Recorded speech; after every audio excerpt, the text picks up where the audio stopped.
Hey all, good afternoon. And this is our monthly meet from .NET Learners House. And here is the group. Let me share the group real quick. This is .NET Learners House. We started in December 2020, and we were continuously doing one or two events a month. And this month we are doing the local version of Microsoft Build, and we were pretty lucky to get three MVPs to speak. And Muhammad Ilyas and Swaminathan, they did one session on service mesh directly in the Microsoft, and they were so kind enough to ready to do the event again with .NET Learners House. I thank both of them, and hand over the stage to Ilyas and Swaminathan. Thank you, folks, for speaking in our event, and I really appreciate that. So kind of you guys. Thanks to you, Swami and Ilyas. Hey, it's our pleasure, Vishwa. Thank you so much for having us here. So, do you want to quickly bring up my screen so that we could, get started with the session? Yeah, perfect. I hope you guys are able to hear me and see me. So, thank you so much for joining in, guys. I know it's a Saturday afternoon. Instead of watching a movie or something, you try to log into this and then you're trying to learn something. So, which is good. This session is going to be on the microservices and service mesh. So this will be a joint session. So my name is Swami, and then Ilyas is other speaker who is joining me.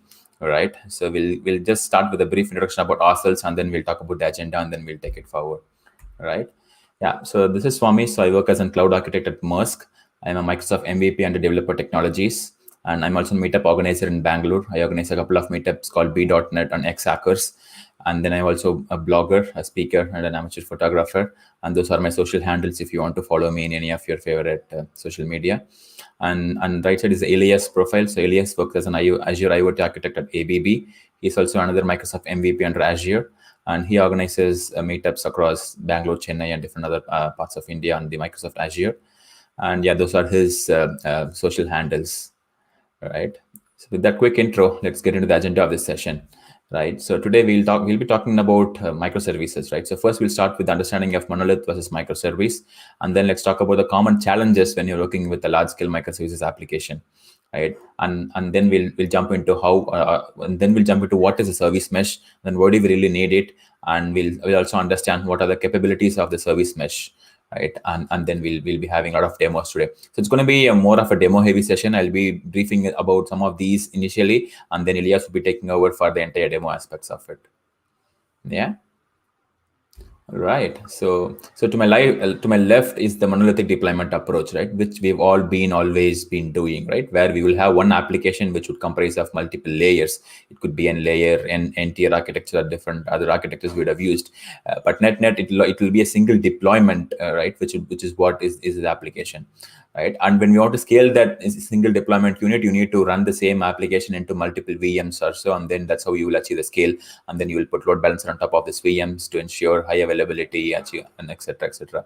Right. There are some challenges with that approach. So one of the major thing is if your application is big and if it comprises multiple modules, and if multiple teams are working on those multiple modules, right, there is a need of a great collaboration between all of these teams to ensure there is a proper release cadence is maintained, and also that there could be problem with the regressions, right? So one functionality which is being changed by one of the teams should not be affecting the different other teams, etc. Right? So it brings in tight coupling between all of these different teams. Right. But one other advantage of microservices, to call that way, is debugging the issues are easier, right? Because it's going to be only one application, and then you know where the log is going to be, and then you can see all the function calls wherever it's taking time, etc. Right. But the disadvantages are really taking over these advantages. That's one of the reasons why the microservices architecture came into picture. Right. So with microservices, what we started doing is because a single application could be decomposed into multiple components, right? Let's say an app is comprising of maybe 10 different modules or 10 different functionalities. Pretty much all these 10 could be created as individual microservices. So that means 10 different teams can work on them independently, right? And they can build them independently, they can test them independently, they can deploy them independently, right? This reduces the friction, right? And also it decouples a lot of things. So the regression is limited or isolated to only that particular microservice, and it's not going to be slipping into any other microservice, right? That's one part from the application development deployment perspective. When we talk about scaling also, right? So you now have the flexibility to scale up and down depending on the needs of your application, right? For example, in your application, a search is a functionality which is going to be used a lot, right? In such cases, you could very well scale your microservice which handles search functionality to a larger extent, and then the other ones could be run in a smaller number of scale, right? So all these flexibilities are there with the microservices approach, right? But with all the flexibilities and the advantages, that there could be definitely different other challenges which we could get also, right? So now talking about the challenges, right? Before we get into challenges, let's talk about scale, right? So when we start with the microservice, maybe we would start something like this. Maybe there could be a bunch of services, and we can easily understand what each service, how the each service's communication is, A to B or B to C or whatever, right? We'll be able to easily picturize it and then visualize it. But when you start doing this for multiple applications, so going back to my example, like one application could be converted into 10 different microservices. Imagine 10 such applications getting converted, right? Soon you'll get into a state where you'll see a lot of microservices floating around, right? And it is really difficult to understand the communication between these microservices, right? Which microservice is talking to which other, and is this microservice allowed to talk to some other, and who else can talk to a specific microservice, right? And also, how do you understand there are a lot of cross-cutting concerns, right? What I mean by that is, let's say there are also chances that you can get into a polyglot architecture. That means some of the products or some of the microservices could be on a Java tech stack, some of them could be on .NET, some of them could be on Rust or Go or whichever the programming language be, right? So if you are in such an environment, then handling these cross-cutting concerns would also be a problem, right? That's where we would end up with if you're working with microservices at scale, right? So let's also talk about some of the common challenges, right? So the first thing is about traffic management, right? What is the traffic management? Like I said, let's say if you have service A, right, you need to know which service can consume service A, and you also need to know which service can be called from service A, right? If it's a smaller one, like I said, it's very easy. We can go and look at these bunch of services and understand how the communication pattern is. But with the larger microscale, it becomes very, very difficult to ensure only the authorized services are able to talk to each other, right? That's one part of the problem in the traffic. But other thing is about deployments, right? So you might have heard of something called blue-green deployments, where if you want to experiment a new version of the service without breaking the existing traffic or etc., you could deploy another version called, you can have two versions, V1 and V2. V1 could be the one which is live, and you could deploy the version V2 into another slot called blue, and then you can experiment some of these things, some of the functionalities in V2, and then when you are comfortable with the functionality, you can swap the things, right? That's what is called a blue-green deployment, right? Imagine doing that with maybe hundreds of microservices, right? It's going to be a bit tedious aspect, right? So next to blue-green deployment, there's also a concept called canary deployments, right? So here what we would do is, you don't want to enable the functionality for all the users. Maybe if your application is being used by hundreds or thousands of users, right? You don't want to put the functionality into all of them at first, and then at first, right?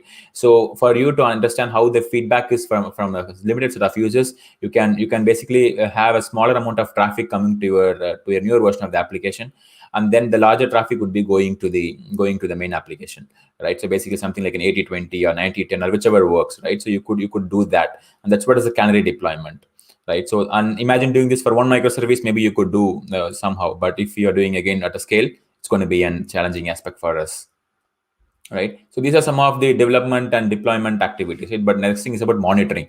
And now, how do you ensure how healthy all of these microservices are, and how do you ensure how the APM metrics, the application performance management metrics, right? Which microservice is taking time? Let's say if you're having an issue, or if you're reported an issue telling this particular API is not responding within so and so seconds, so and so milliseconds, how are you going to identify such issues, right? You need to have an end-to-end monitoring in place, so that you need to be able to trace the entire calls, right? That's what is the next aspect, which is called end-to-end tracing, right? So if a microservices is dependent on 10 other microservices, then there are chances that and obviously in a microservice sector, it's going to be distributed architecture, right? So you are not going to have all the logs or all the trace everything sitting in a single server, or so it could be present in different places.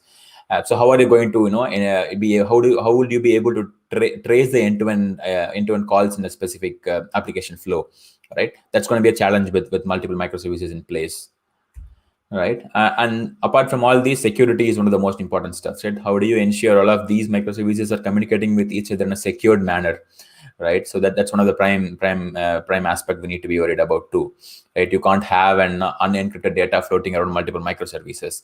You need to ensure there is a mutual trust established between these microservices, right? How are you going to handle those things, right? And yeah, of course, when it talks about security, it's also about certificate management. So that's one of the trickiest part, and all the developers try to shy away from that aspect, right? So yeah, these are some of the challenges. As I mentioned, if it's in a smaller scale, you might be able to solve this, but the moment you start dealing with multiple microservices with hundreds or thousands of microservices, these would be very, very alarming, right? And also the another way to look at it is these are not really like in code issues, right? So these are not your core business logic issues or business process issues, right? These are something on the infra level or the operation side of it, right? So it would be good if we can address all of these by not touching the existing code, but just having another layer on top of our infrastructure or so, right? So that is where the service mesh comes into picture, right? So a service mesh, this is a textbook definition. A service mesh is a dedicated infrastructure layer for facilitating service-to-service communications between services or microservices using a proxy, right? That's a definition, and we'll expand more on this definition throughout the end of this session, right? So now, before getting into the understanding of service mesh, we need to understand something called sidecar pattern, right? I'm sure we all might have seen this particular a bike with a sidecar to it, right? So whatever you see on the right of the scooter is what is a sidecar. That means the core functionality of the bike is to take you is to maneuver, right? And we are also adding and attaching another sidecar to maybe to make it as using as a carriage, or you can also use to take for additional passengers, etc. So basically, you are not disrupting the existing system, and you're adding additional system to it, right? That's what is a sidecar, and that's how the sidecar got inspired into the software side. So now if you look at here, so on the left hand side is the primary application, which is the core functionality of your business process, etc. And you would attach something called a sidecar to offload some of these aspects, right? Whatever the platform level of abstractions or the logging aspects or capturing the metrics or even the traffic handling, right? So which microservice this or which service this particular application should be calling, all of those you'll be offloading to a different process, right? That's what is a sidecar, right? So most of this service meshes works on this concept of sidecar pattern. So that's why it's very important to understand what's the sidecar and then how does it work. So moving on, yeah. So now talking about how does the service mesh works, right? So here, this is where there are primarily two components. So one is the wait just a second. One is the control plane, and the other is the management and the data plane, right? So the control plane is where a lot of all these different controlling aspects are there. So basically, components within the control plane will send these rules and the security related policies and metrics and everything to the data plane. And the sidecars, whatever you see here, are the sidecars, right? So these blue ones, these are the sidecars attached to the existing application, right? So these are the data plane, and these guys would capture all the details, or it will apply all the rules, or it will also ensure the security aspects. Everything is handled at this level, and what needs to be done is what is sent or instructed by the control plane, which is on top, right? So you could get a management UI for us to handle how the things are flowing, or to look at how the things are going visually. And then you will also have means to apply the rules and policies. So the control plane will propagate the rules into the data plane, and then the data plane will act on those rules and policies, right? This is pretty much the common pattern or the model in which most of the service meshes work, right? All right. So yeah, so now talking about the ecosystem, right? So there are multiple players in this ecosystem. So one of the most popular one is Istio, so which is what you see on the left, and then we also have Linkerd, And we also have Linkerd, Open Service Mesh, Console, Service Mesh Hub, Rio, Flagger, and a number of other things, right? There are one of the other key aspect to be remembered is Service Mesh is one of a cloud native concept, right? So that means if you are having your microservices deployed on Kubernetes or Kubernetes based ecosystems, right, the Service Mesh works really well because they are also mainly built for those, right? But what if you have a different or a mixed platform where you have an infrastructure running on-prem, or you have some of the services running as a PaaS service and some of the services running in Kubernetes, right? So you also have you can also have that, and also there are few service meshes which really plays well there. So you need to be really able to understand what kind of problems you're trying to solve the service mesh, and then see whichever is trying to suit that particular need, right? So with that, I think we can get into the demo aspects of service mesh. So I would like to invite Elias to start showing us a demo of the service mesh, right? Over to Thank you, you so Elias. much. Thank you so much, Swami. Hope I'm audible, right? Yeah, you are. Perfect. All right. Okay, so let me share my screen and then let's go from there. Share screen. All right. Hopefully you can see my screen, I guess. It's just coming up. Yeah, it's there. All right, perfect. Okay, so before I get started with the demo of the Istio platform, let me quickly present to you the setup that I have, so you can follow along if you can directly, git clone this repo, so that whatever you're going to see in the rest of the demo is already there in this GitHub, so you can clone it and follow along if you wish to. All right, so let me skip the introduction part that's done by Swami, and let's focus more on the feature set of Istio, right? And before I do that, let me quickly brief the overview or the architecture of Istio. Okay, so what Swami mentioned is about the sidecar pattern, which Istio does really well with the help of NY proxy, which is going to act as a sidecar proxy that is going to allow us to communicate from one service to another. And then Swami also touched upon the control plane, which is the key component.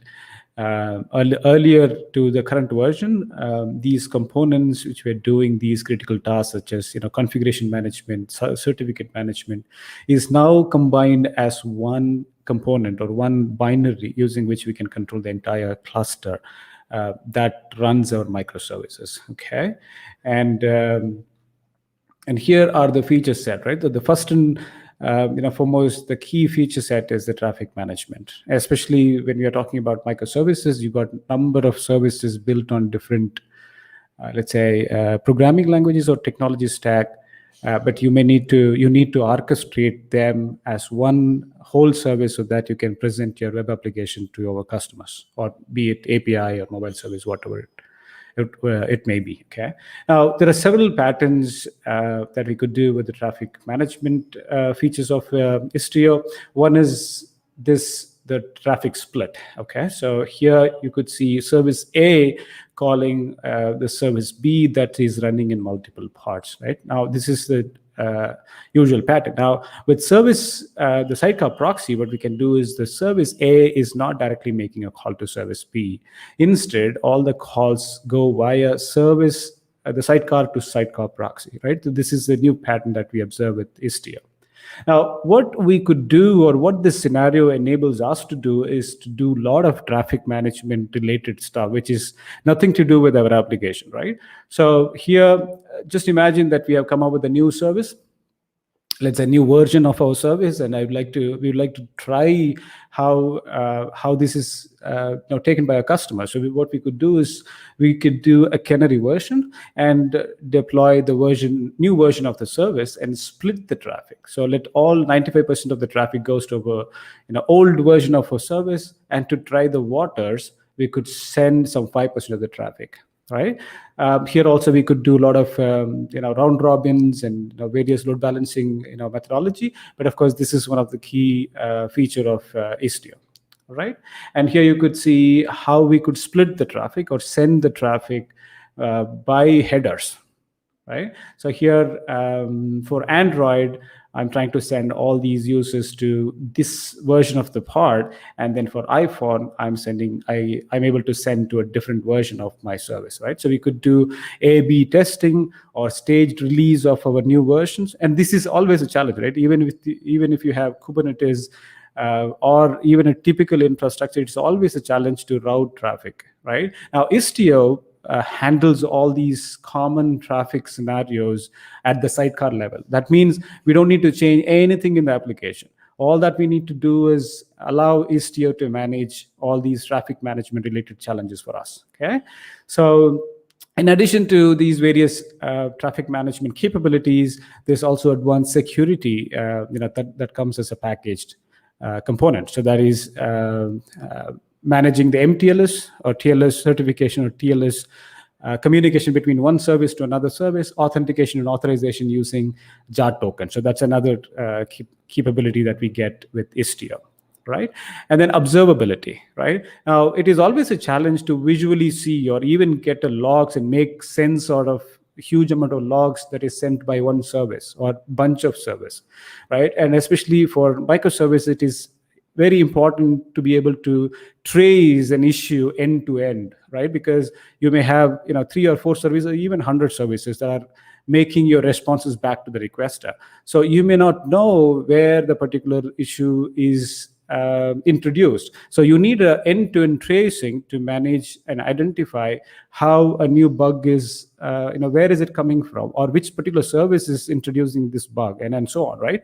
And hence, it is very important that we have end-to-end traceability or observability to identify and efficiently manage our services. With Istio, there are several open source components that we're going to look at in the demo that will help us to manage all these, right? So that's all about the feature set. Now let's get into the demo part, and this is the fun part.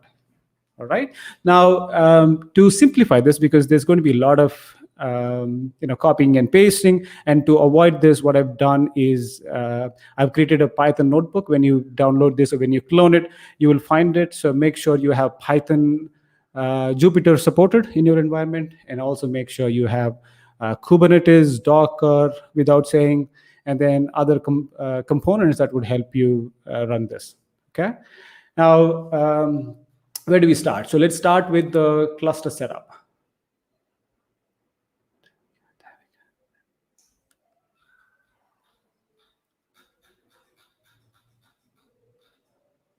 Looks like I messed up a bit. Give me a sec.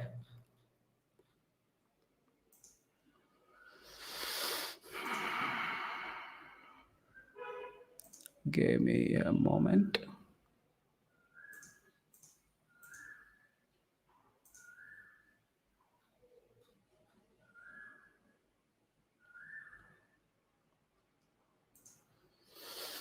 Okay.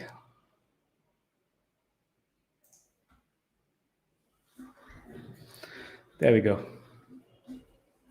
So what I'm going to do is, looks like I missed some of the commands here. I was having it. I don't know what happened to it. Let me quickly check. If that is not in place, then I may need to do this one by one. Oh, there we go. There we go. Let me close this. Okay, so the very first step is you need to have all the Istio's relevant components installed, and it is a very easy process if you follow the very first step of Istio setup. So here are your instructions. You could follow this and get it installed, or if you have Chaco installed, which is the simplest way to deploy applications in Windows, you could also do Chaco install Istio control, and I'm not going to do that because I've already installed it. Now, the second part of this demo is basically the application. So the Istio, the development team has come up with this sample application that will help us to get started with the Istio very easily, and they have a very detailed documentation that will allow you to follow along each one of the concepts and get you started with it. Right now, what I'm going to do is let's start with this particular command and make sure we have the Istio installed. Okay, so this is the very first step, and this would install all the Istio specific components to us.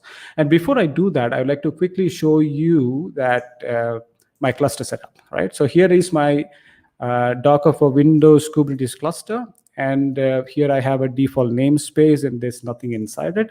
And to check, we could say kubectl get all. And there you see there's nothing at this moment. There's only one service. All right. Now the very first step is to install this. Let's go ahead and do that. And this is going to install all the necessary CRDs. Okay, while it does that, let's quickly look at this one and let's form an understanding. So here we have a application, the front-end application built on Python, and this is a book info application. If you go here, you'll find it, and it has got a home page, and in the home page, you will see multiple different containers or divs, and one of the div will show the reviews about a book, and then another container will show details about the book, and the ratings are coming from a Node.js application. And there are two types of rating. One rating will show stars with black and another one with red, right? And these are coming from a different versions. And that's what we are going to observe when we deploy this application. Okay, now here you could see all of the necessary components are installed inside our cluster. And in order to check that, we could run this script, Istio control verify install. And the Istio control is just like kube control, if you're familiar with Kubernetes, to orchestrate and manage the Kubernetes cluster. And Istio control is a component to manage the Istio specific setup. All right, and here you see the variety of services deployed, cluster role binding, cluster role service account, and all of that is needed. And then envoy specific components are also implemented or installed. Right now, with this, Istio has been installed successfully. Now, to check what has been deployed, let's do kubectl get all. And now this would show you all the services. Now here, if you look at, we got Ingress Gateway. Ingress Gateway is the one which is going to act as a proxy for us to proxy the request that's coming from users to the services. All right, and then you have deployment and the replica set. Okay, so these are looking good. And now let's get started with our deployment of the book info application. Okay, and for doing that, let me create a new namespace. So let's quickly look at, let's refresh this, and here you can see the Istio system, and here is where Istio deploys all the custom resource definitions, right, of the Istio system. And now, in order to deploy the application, I'm going to run this one, and this will create a namespace right here. And let's make that as the default namespace to deploy our application. And there we go. It has now become the default namespace. And let's validate that namespace. The current namespace is Istio demo. With that, we are good. And the next step, what we're going to do is basically enable Istio. Okay. If you've been using Kubernetes or Docker, you would know how to deploy your applications. You need to come up with a Kubernetes specific manifest file or configuration file that configures or captures your application specific information. Where is the image? What is the port? What are the arguments, and so on? And then you basically go ahead and deploy it, right? Now, with Istio, what we have to do is we need to enable a namespace so that Istio know that this particular namespace has the application that needs to be Istio enabled, okay? That's what we are doing. So here we are basically adding a label to the namespace Istio demo, and then we are saying automatic Istio injection enabled, right? What this would do is basically enable a given namespace Istio enabled. That means any application that is deployed on the particular namespace will get the Istio specific capability, that is sidecar injection is one, right? All other features that we talked about will be automatically enabled. All right, and then let's just check if the enablement is completed. It looks like yes, and then we are good to deploy. So here is where we are deploying the application. So here I have _bookinfo YAML, and let's quickly look at what's inside it. So the book info is at the root of this particular project. So here, if you look at, this is a very typical Kubernetes specific deployment for applications, right? So here we have a service that exposes a service on 9080, and then which particular application that this service is tagging to. And then here we have a service account to identify each of the services that is running.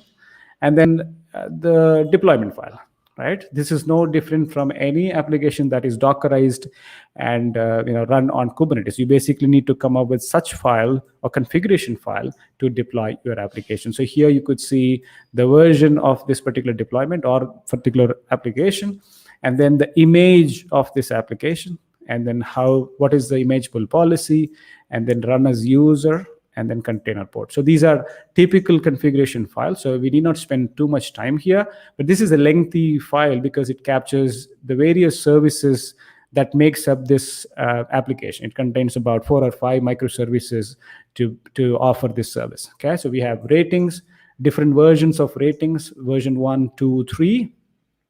Okay, this is review version. This is V1, and then we will also see V2 and so on.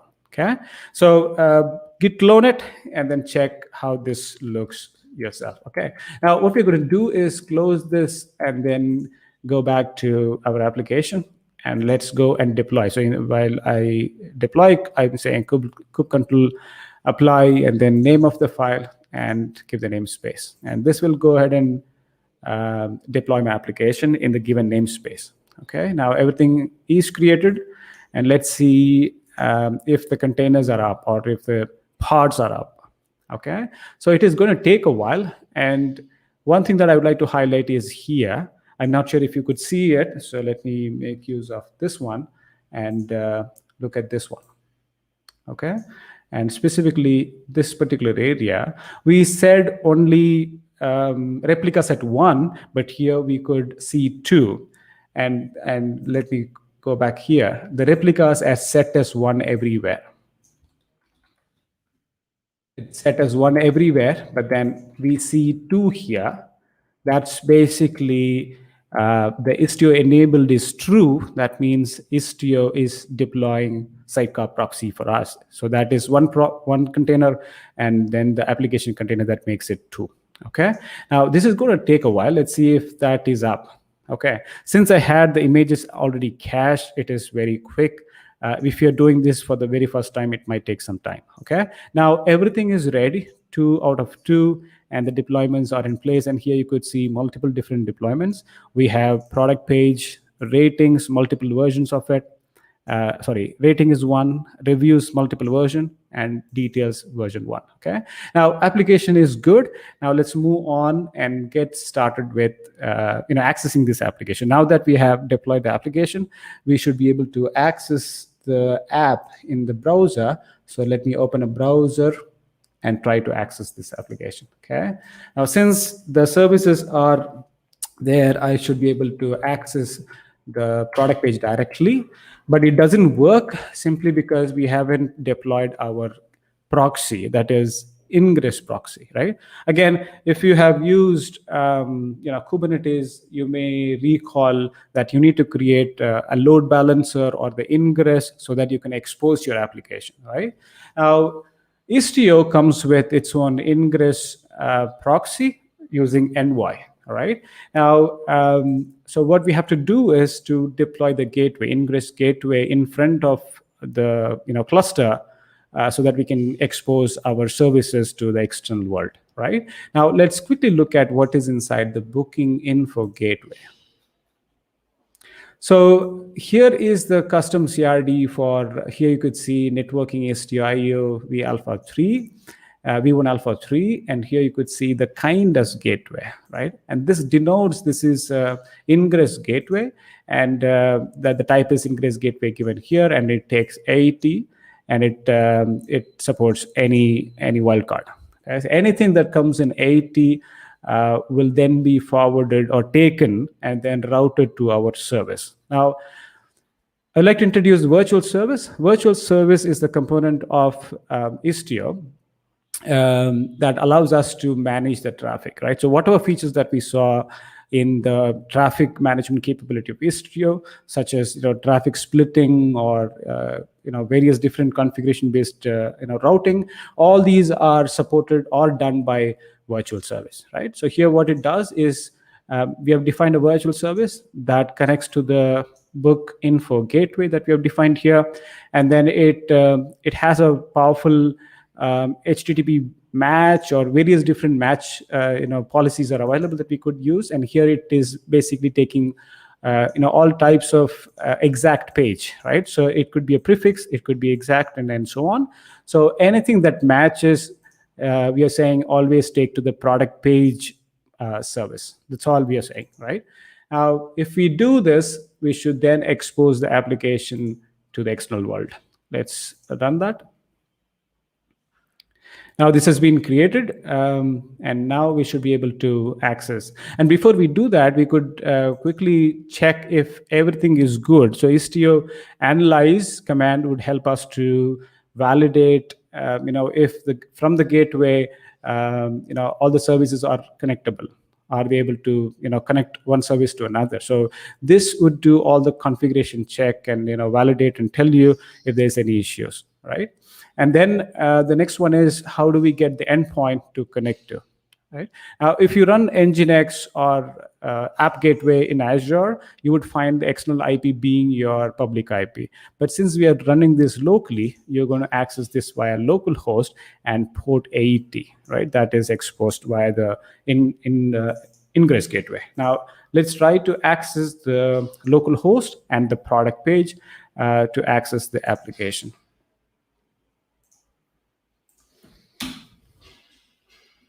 There we go. So now the requests are being served, and here you could see the application is simply routing to various services the cluster has. Okay, because we haven't really said when the request to review come in, just send it to version 2 that is black or version 3 that is red. But instead, we kept it open, and hence it is load balancing or going with the round robin approach for this. Okay, now let's look at how each one of the traffic management capability can help us to do this sending to one version or traffic splitting and so on. And in the meantime, if you have any question, please feel free to put your question on the chat. We could take it in the end. All right, let's open this here. So now we are able to see and access this page, and here is the curl script to grab the title of the application. And then the next step is going to be destination policies. Destination policies, in addition to virtual services, can help you to really send the traffic to specific destination, right? And let's look at what is defined in the destination rule configuration. So here we have a destination rule configuration, and here you could see there's a new kind called destination rule. With the destination rule, what we can now do is, instead of randomly sending to everything, we could specifically set which version of the application that we want to target. And now this would really help with different scenarios like canary releases or A/B testing and stage testing or stage deployments, or all these scenarios, you could make use of destination rule. And here you could set which particular version that you want to set the traffic to. Okay. Now, here I have defined everything for all the different services. And here also I'm sending to all the services, right? So let's just go ahead and run this destination rule. And this would go create a destination rule for each of the services. Okay. And now, as the next step, if we go back to the application, we should be able to see the same thing here. Okay. But what I can do is go back to the destination rule and then remove this too. By doing that, it will only send to one of the version, right? That is reviews v1. And to check it, if we go here, momentarily it would send the traffic to only one.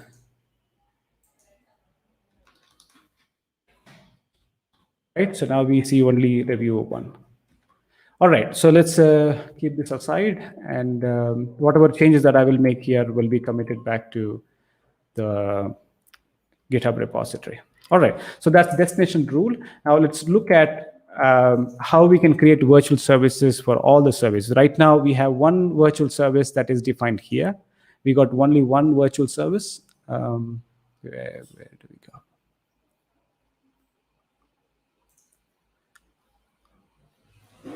All right, so now let's go create virtual services for each of the service that we have. Okay, we have product page reviews and ratings. Okay, and in order to do that, let's go here and run this.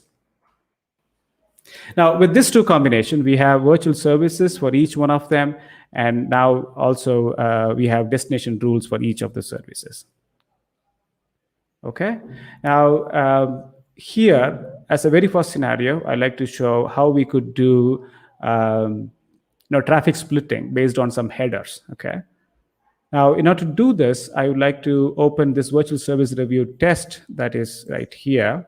And here, I'm updating the virtual service of the reviews and including some conditions to route the traffic. Okay.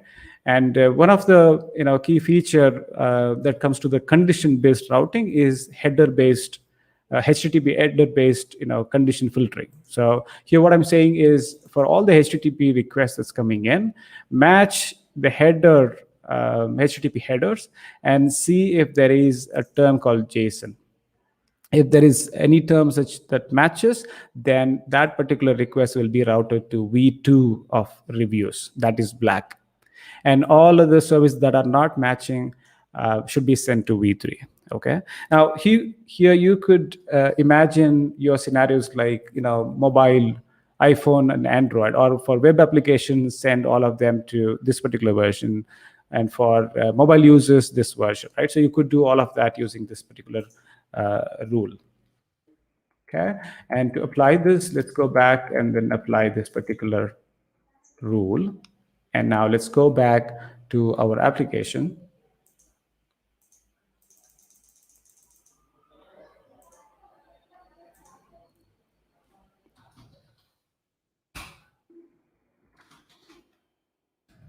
What happened to product reviews? Okay, so to debug this, let's bring out our traceability. Okay, so one of the features that we talked about is how we could observe the issues that's coming up in the system. And I think this is the good time to look at the observability capability. All right, so let's go and run the observability components.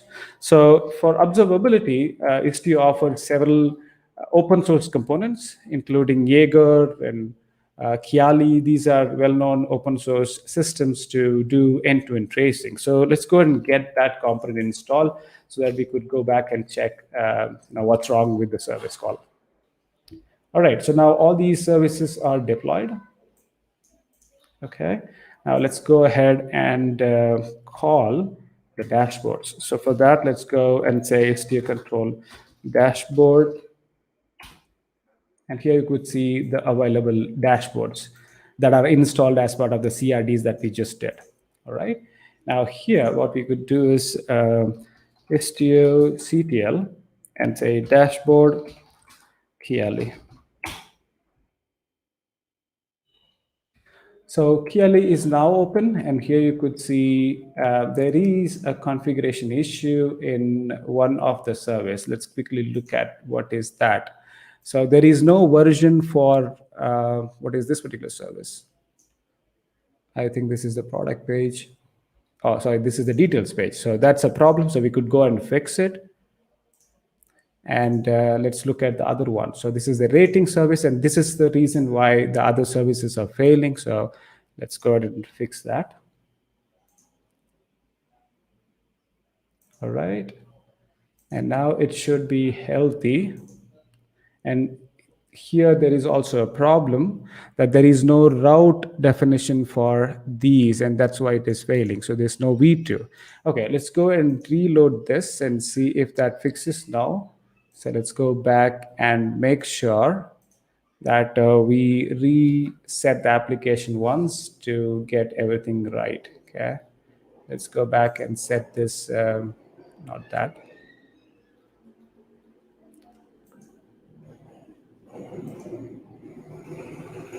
All right, so all of them are configured, and now it should be good. All of them are now healthy, and one of the features that I would like to quickly talk about is the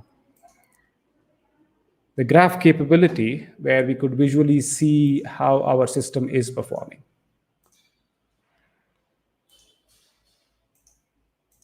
Okay, so right now there is not much of the traffic coming in. Nobody is accessing our service at this moment, and that's why there's not many requests coming in, or we are not able to see much in the dashboard. Okay, so let's go and create some load here. So now here you could see how the service is getting some shape, right? So we have a rating service, we have reviews and product page and details.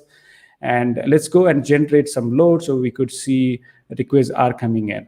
Okay, and in order to do that, if you open the repo, you would find loadgen.sh. This is basically calling our product page and doing multiple pings. So let's go and do that. Now this is generating some load. Now we should see some requests coming in here.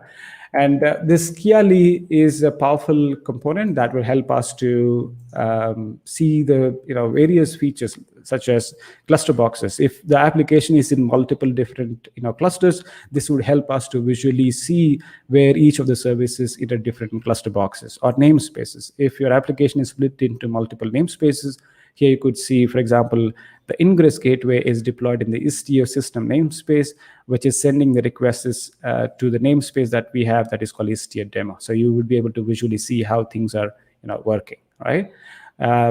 Request distribution, we would see that in a moment, how we can split the traffic between one service to another service and how we could visually see how things are changing. Okay, and that's why I want to open this and show how things are going to change when we do the splits. Okay, let's move back to the application. Traffic shifting, right? So traffic shifting is basically if let's say if your entire application is V1 and you want to move to V2, then you could simply apply this condition, and sorry for that, and that can change all the traffic from V1 to V2. And let's quickly look at what is inside the virtual service V1 here. Virtual service all V1. And here we have everything as V1. But just imagine the use case that I explained. If you are already in V1 and you want to change to V2, you could update all of that, and this would take place. Okay. Now we'll go back and run it. There's nothing unchanged because we are already in V1. All right. Now let's look at other scenarios. That is, splitting 50-50 workload between the review service. Okay. And to see that, let's quickly check what is inside. So here, what we have defined is we want to split all the traffic that is coming to the reviews. 50% of the requests should go to V2 and 50% should go to V3, and that's what we have defined. So let's go and run this and check how our services are now getting split.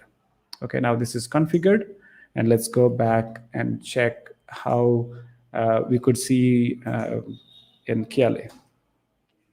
So usually this takes a bit of time to really see the split, and I'm not sure why this is. Let's this is a good view.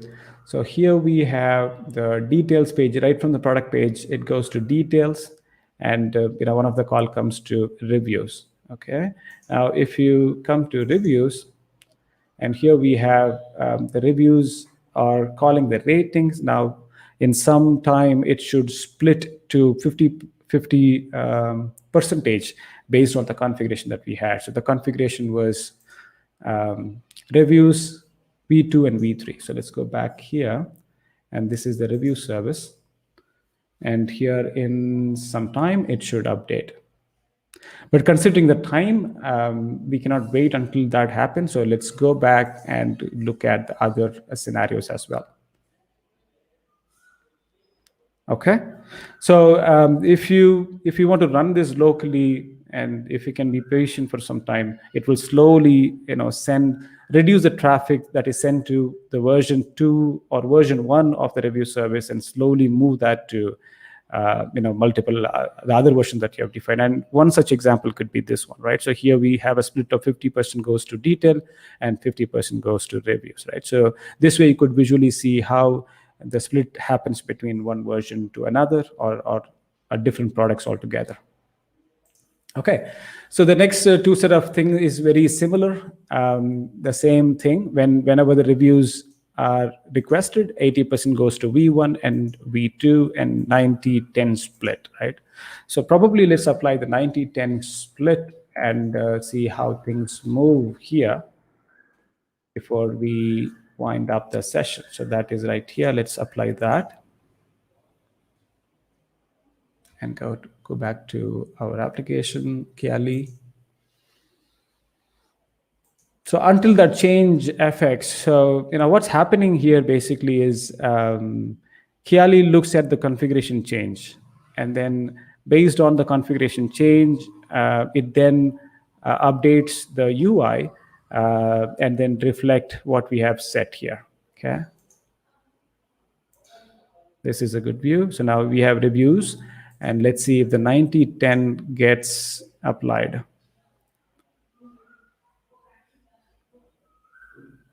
And we could make use of this request distribution. We have set 90-10, and now all the requests are being shared across multiple different versions of the reviews, and slowly and gradually there should be no call to V1, and the call must be between 10 to 90 between these two, and that's what we have set here. Okay. Review version 1 should be 90 and V2 should be 10, and that's what it should happen in a moment.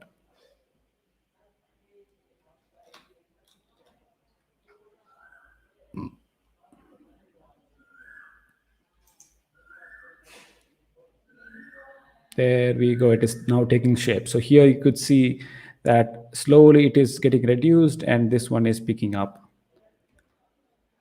between V1 and V2.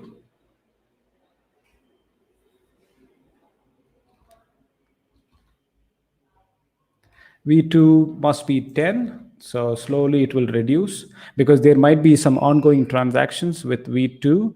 So it is gracefully reducing the request and bringing down that to 10%. Okay, there we go. But this is good enough numbers for us, right? So it might be some approximate numbers, but here you could observe how the configuration is now taking place. Hopefully that gives you a picture here. Let's see what is pending in our, let me close all of that and go back here.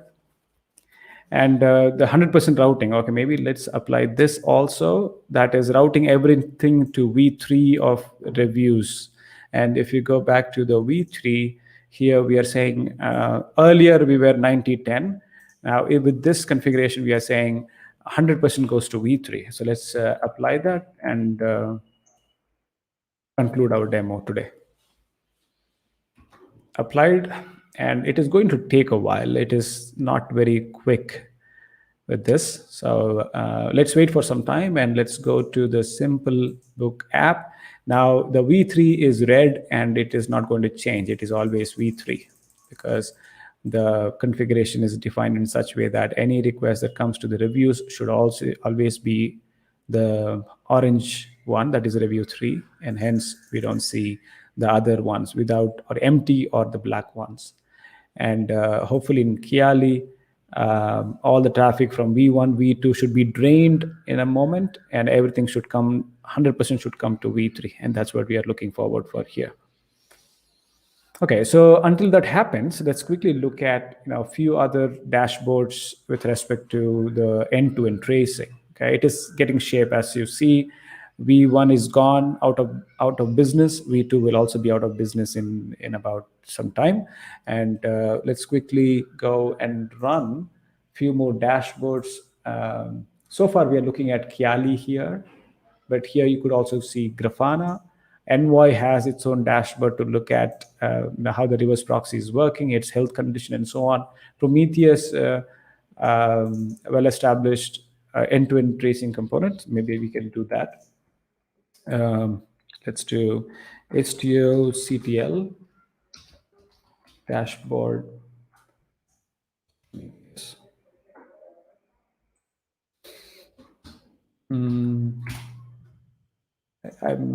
So here you could see the total request that's coming to Istio, and here are the raw data and a chart to visually see how many requests are coming in, right? So this would help us to see if there's any issues anywhere in the system, and we could go back and fix them, right? And there are several queries that you could make use. Here you could see all the queries, predefined queries that we can make use of to see the health of the system. All right, so likewise, you could also play with Jaeger and any other components that comes by default with dashboard, right? And there are other marketplace providers that has nice components or utilities that makes things simple for us. All right, V3, now it is 100%. Okay, so hopefully you're able to get a view of what you can do with Istio control and how easy it is to get started with Istio. If you're already on Docker and Kubernetes based, Istio can bring in a lot of visibility and capability that can simplify a lot of your DevOps workloads or operation specific things that you may want to do. And one last thing here is the logs capability, right? So the traffic, you could measure the amount of traffic that's coming in. Inbound metrics, there are several charts that you could see here that can help you understand how well your requests are performing. Outbound metrics, how much of data that is going out or how many calls are going out. At this moment, there's not many calls being made out of this application. All the calls are between one service to another, so there's no outbound request here. And since we haven't called the Jaeger, there is no Jaeger at this moment. And then Envoy specific metrics. And let's see if I can show you the application specific logs. So here you could see the application specific logs. Right. So overall, this will be a huge benefit if you are already on microservices or moving to the path of microservices, or if you have multiple services and it is really difficult for you to manage the versioning or the traffic management or the security. We haven't even looked at the security. Go look at it. Go look at the documentation to understand more about Istio. Let's see if there's any question. We just got 3 minutes. We have one query that someone was asking, Ashwin was asking about, can you please help what all I have to install in my PC to run this code, like Python version, Docker, any other things,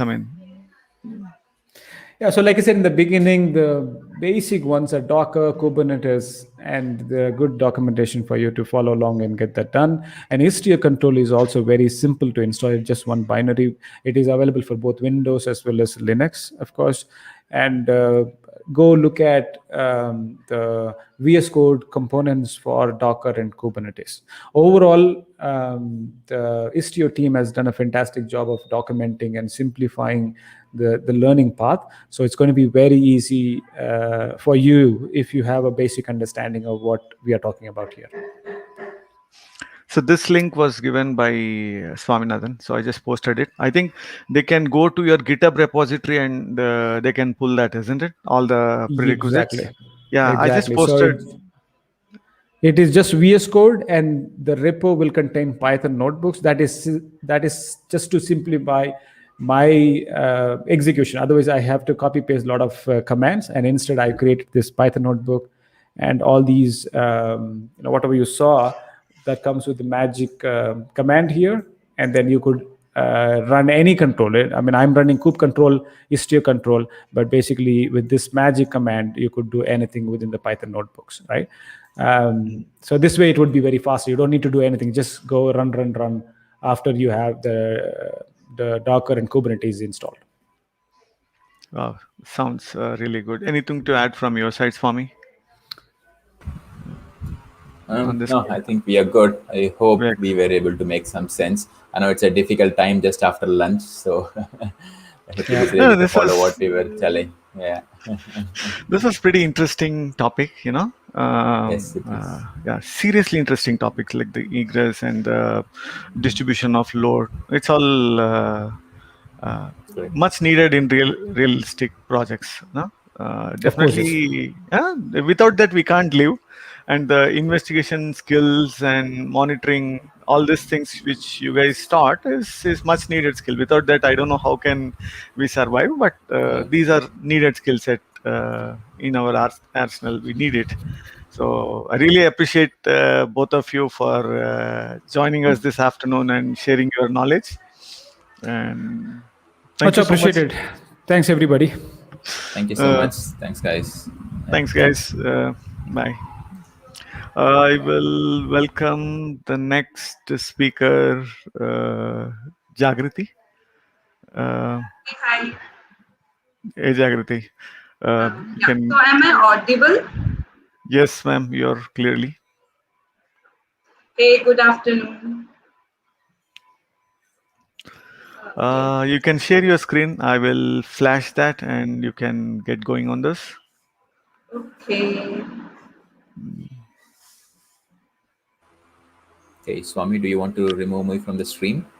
I think I'm still there. Uh, oh, sure. Thanks, Swaminathan. Really appreciate it. Okay. So is my screen visible? Yes, ma'am. I have flashed it. Now you're in the stream with this. Perfect. Okay. So good afternoon, everybody. I hope you guys are doing well and staying safe in these tough times. So today in this session, we are going to talk about that how we can create a web API with ASP.NET Core. Okay, so the contents of today's sessions are like we are going to create one web API project, and there we are going to create one model class and one data service so that we can perform the operations on that model. Then we are going to create a controller so that we can perform all the CRUD operations like creating the items and deleting the items, so getting all the items. So we are going to do all the CRUD operations there. And then we are going to talk about that how we can configure routing and how we can return values in the different controller methods. And then at last we are going to test the web API with Postman, so that whatever APIs we are going to create with this project, we are going to test them with the Postman. Okay, so let's start with the introduction that at the end of session, what you are going to able to do after this session and how this can be helpful for you. So in this session, we are going to create a cross-platform RESTful service using the ASP.NET Core, Core web API, and we are using C# for that. Right, so we are going to create the project based on a scenario. Suppose you want to create or maintain the to-do items in your list, then you can develop a web API and manage those with the help of that API, and then test the API. So like, what are the web APIs and why should we use them, right? So like, web APIs, they helps us to communicate to the web servers, and like most of the user interface logics are written with this API, and we can talk to servers using these APIs and using the data formats like JSON and XML. So like, here we are going to create a RESTful service. So like, REST is the architectural style that we use to create the web services, and similar to HTTPS, it has different HTTP verbs that we are going to use, like get, put, and post to create and create, update, or delete the items. Okay. So like, as we are going to use these web APIs using the ASP.NET Core, so like, what are the benefits of them, right? Why should we use those APIs? Okay. So starting with the first benefit is like authentication and authorization, right? So these are the secure API endpoints which helps us like with a built-in support, which helps us to interact end to end with the encryption, and that so that it ensures that the requests which we are sending are safe enough that they are not altered or intercepted by anyone else, right? So right, and like with authentication we have different policies here, those we can create in this web API, so that based on the, suppose you want to do the authorization based on the roles, then you can create a policy that these requests can only be sent by a specific role, or these requests are to be seen specific to a user. Then we can create the policies based on that and customize those policies, right? So after the authentication and authorization, it provides HTTPS by default, so that our web APIs are secure enough. Then it provides the simple serialization. Like it provides the serialization out of the box, and it serializes your classes like based on the configuration we do in our startup file.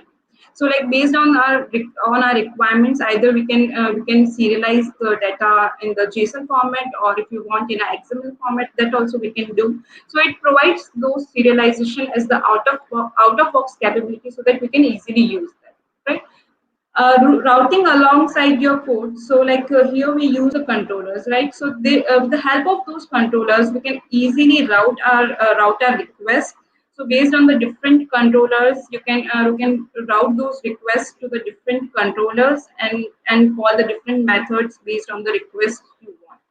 Okay, so with this ASP, you can use the same framework, and you can create the model classes, validation logics, web pages, and services, so that you can create all these kinds of classes and all the logic in this .NET. Okay, so now let's start with creating this web API project. So first we will create this web API project, and by default to here we have by default we have for the weather forecast controller. So we are going to test that, and after that we are going to add the models and services later. So scenario here is like suppose you are an employee of a company, and there you want to manage the tasks, right? Like you want to maintain a list of all the tasks. You want to able to create those tasks, update those tasks, and delete those. So like suppose someone asks you to create the API, then how can you create that with the help of this web API project? Okay, so here I'm going to open Visual Studio Code, and here I'm using sorry, not the code. I'm going to use Visual Studio 2019, and let's open this one. So Visual Studio provides us different kind of projects that we can directly create from here, right? So here we will go to this create project here, create new project, and there like here we can create different types of projects. Like either we can create the console application, we can create the web API projects, and we can create the MVC app. So whatever we want to create, we can create from here.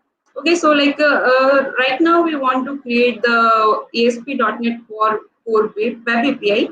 So we are going to select this one, and either you can do a search here that will give you options that what are the different web API projects present here. Right, so this is the project template we are going to use for this .NET Core Web API. So it says like here also you can read that what kind of project we are going to build, right? So here it says that a project template for creating a ASP.NET Core application with an example controller, which I was talking about, right? So it already provides us with the example controller for the RESTful HTTP service, and this template can be used with others also, right? It can be used with the core MVC views and the controller. So right now we are going to create this project. Okay. So let's say next here. here you can name your API, that what kind of API we want to create. We can name the projects here. From here we can select wherever we want to create. So right now I want to create my project here, so I'm going to create here. Okay, so we don't want to change the solution name, so we can put the name right now is the same, right? So next. So when we click on next, here it provides that which target framework we want to use, which authentication type we want to use. Like here, you can use these either you can use the Microsoft Identity Platform or the Windows authentication type. But right now for this demo, we are not going to use any authentication type. We will just put it as none, right? So when I was talking about the benefits of creating the web API with .NET Core. So this is what I was talking about. Like it provides the HTTPS by default. Like it will configure as the out-of-box solution for us with this, right? So like either we can enable the Docker also. Right now we are just going to create a simple web API. So I'm not enabling it, right? So when I say create here, so what it will do, like it will create a sample controller for me. It is going to create a sample model class for the weather forecast, and it will come with it will create a like a basic simple solution for us right now. So here, like when we go to this startup file here, so it will help us to see the configuration settings which we have here, right? So like by default, it has configured a Swagger here. Like we can test our APIs with the help of Swagger also. Like it is by default configured, and it is also one way in which you can test your APIs, right? And here is that weather forecast model which has been created by default as the example. And here are the is the weather forecast controller. So here you can see that by default it creates one get method here, and created the one controller here. So we are going to talk about controllers in few minutes. So just let's just build this solution and just test this weather forecast controller, that it's working correctly or not.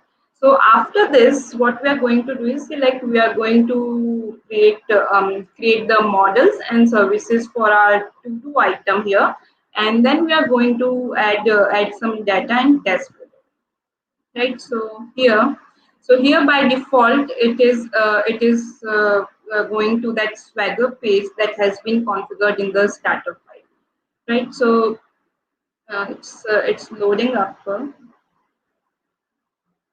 Yeah.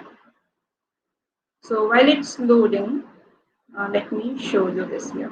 So yeah, so this is the controller, and we are going to talk about this in a few minutes. So yeah, so here the default API which is present in the controller, we can just test it out that it is working fine or not. So here we can see the response, right? So whatever was present in the data was present in that controller with that because of the model. So here we can see that this data has been shown up, right? So and then next we are going to discuss that how we can add a data service, right? So like we have to perform the operations for our web API, right? So like we want to update a to do item, then we will have to write some logic, right? So it's good practice to have a data service. We can create a service class, and there we can do all the operations, and then we can call that service in the controller, right? So in this second part of this demo, we are going to create a to-do item model, and then we can add your data service, and again try to build the web API project that it's working fine or not. Okay, so here, so let me stop debugging here, and I'm creating models here. So let's go to this. We can go to this add and create a folder. Let's say it as models. Sorry. Yeah, models here. So here in this model, we can add a class for to-do item, right? So here I'm creating a new item that is of type class, and here we can name it as to-do item. Okay, so now we want few properties to be there in this class, right? So like for now, for the simplicity, I'm just going to use it the ID name, and either that task is completed or not. So let me just copy this from here so that we don't waste time in the typing errors and typing it. So I'm just pasting it here, right? So here we have like a ID. We will going to put a name, and we can configure that either the task has been completed or not, right? And now we have our model. So now we can create another folder named as the services here, so that in here we can put our service which is going to talk to these items. Okay, so here we can create one folder, and then we can add one more class here saying that it is a to-do item service. So to-do item service.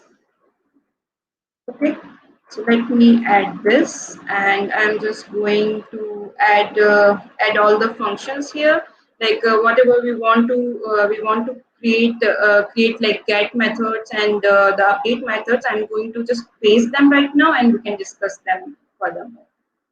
Okay, so here I'm just pasting the data which I have copied here, and here we can see. Let me just change it to yeah. Let me import this from the models here using the model items which we just created a few minutes ago. Okay, so right now let me change the name of this. Yeah. So what we are doing here is like we have created an array of items here, and then the ID which we want to put in the next items which we are creating. So by default, I have like two items here, like start the session and start the introduction, right? So now I have written these services like get all the items from this service, like which we have here by default. Then we can get the item by ID, add, update, and delete. So we are going to discuss about these items in a minute. So let me save this service and let me save this model. Okay. So let's just we can build the solutions just to check that there are no issues right now. Okay, so like it's building right now, and it has been succeeded, right? So now the next steps are like what are the controllers and how we can use the controllers in the web API. Okay, so like these controllers are the public classes, and they can have multiple public methods that are known as the actions. And here the controllers which we have are like they are inherited by this controller base, so that they can have all the put get and all the methods whatever we are going to add are derived by this class, right? So here in the controllers we have like two attributes. Those are like API controllers and the route, right? So this API controller is like responsible for providing the behavior of the controller, that how we can add the validations and whatever things we can add in this controller, right? And this route is the way that we can define the routing of our web APIs, right? So like suppose right now the name of my controller is weather forecast, right? So the web API request will be something like localhost, my port name, and the controller name. But suppose I want that to be a routing path as something like with the localhost port and API slash and then the controller. Then we can use like that kind of routing. So whatever we are going to define here, that will be the routing path of our request. Okay, so what we are going to perform with these APIs, like we are going to perform a get. So basically that is the read operation, and for that we use this HTTP get. Okay, so post is the CRUD operation for create. Like whenever we want to create any new item, we can use this, and for this we use HTTP post. Okay, so put is for update the item, and for that we can use this HTTP put. And for delete, the CRUD operation is like delete, that we want to delete that item, and we use this HTTP delete. Right, so now we are going to add a controller in our project which we have created. So here, let me create one controller here. So this is where we can create a controller with, let's say, a new item, and here we can create the API controller with read write actions, or either we can create a empty API controller. So right now I'm just creating an empty controller so that I can paste my all the methods which I have. But if you want to, if you are starting up fresh, then what you can do is like you can create the API controller with these read write action items, and by default you are going to have all the read write methods available out of the box. Okay, so let me create a to do item controller here and add it. Yeah, so here you can see that by default the route has been like API and the controller name and the API controller for the behavior of this controller, right? So just to save time, let me paste the content for this controller here, and we will go through these methods here. So let me paste it here.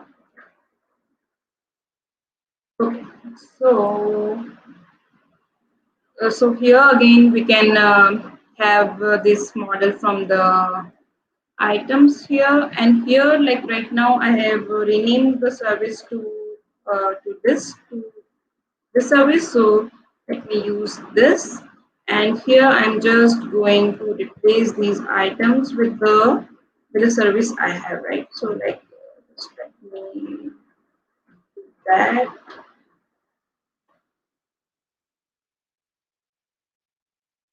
Okay, so let's discuss about these HTTP verbs, and then we will come back to this controller and see how does it works.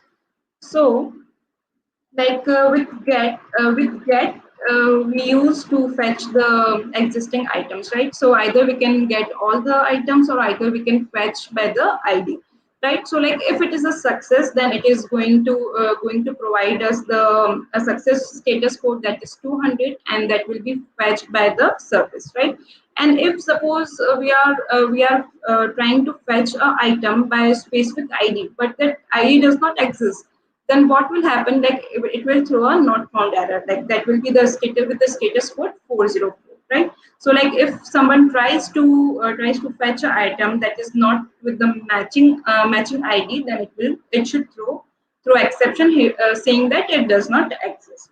Okay, then post as we already discussed that we use this post to create the items. So like if it is a success, then it will show us this success method that the item has been created.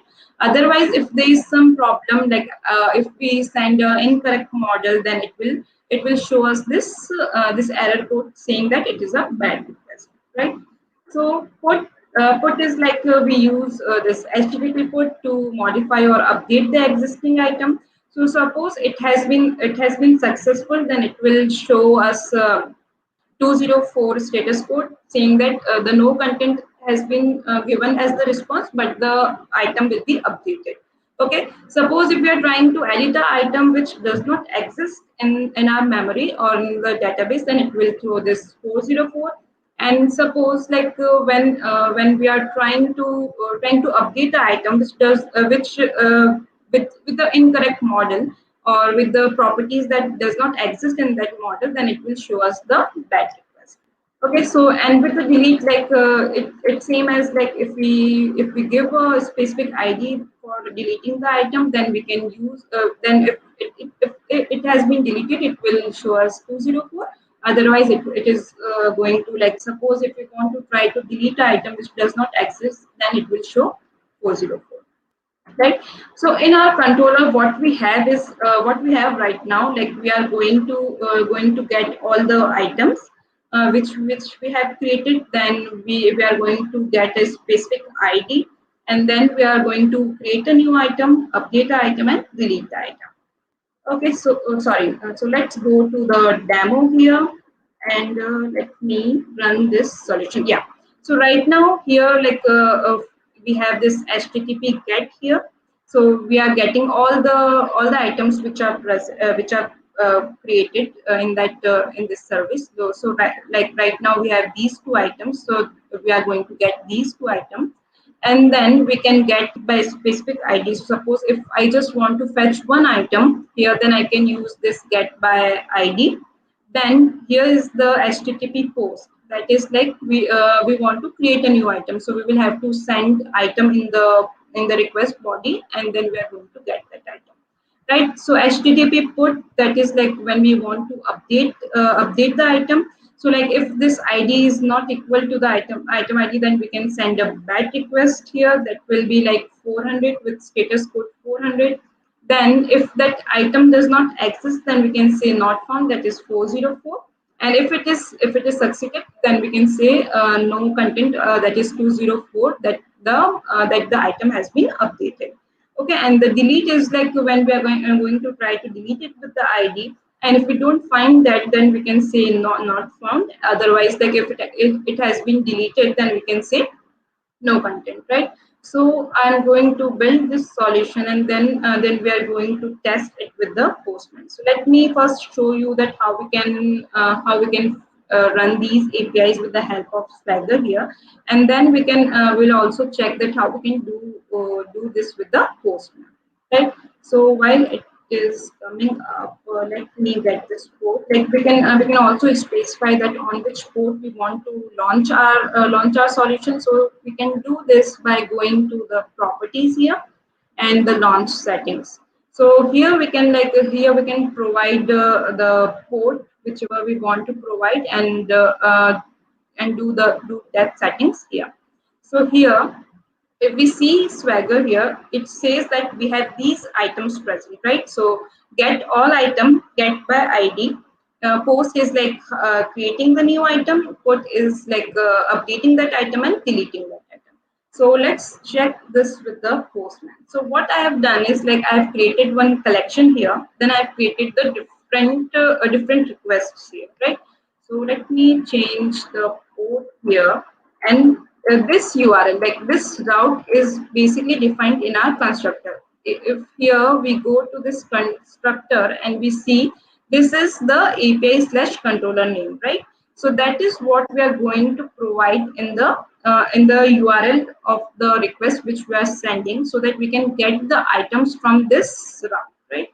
So let me send this request, and here we see that we are fetching all the items. Like here we are having 200, that is the success code, and then we are getting the data which we had in our service, right? These two items, like start the session and start the introduction, right?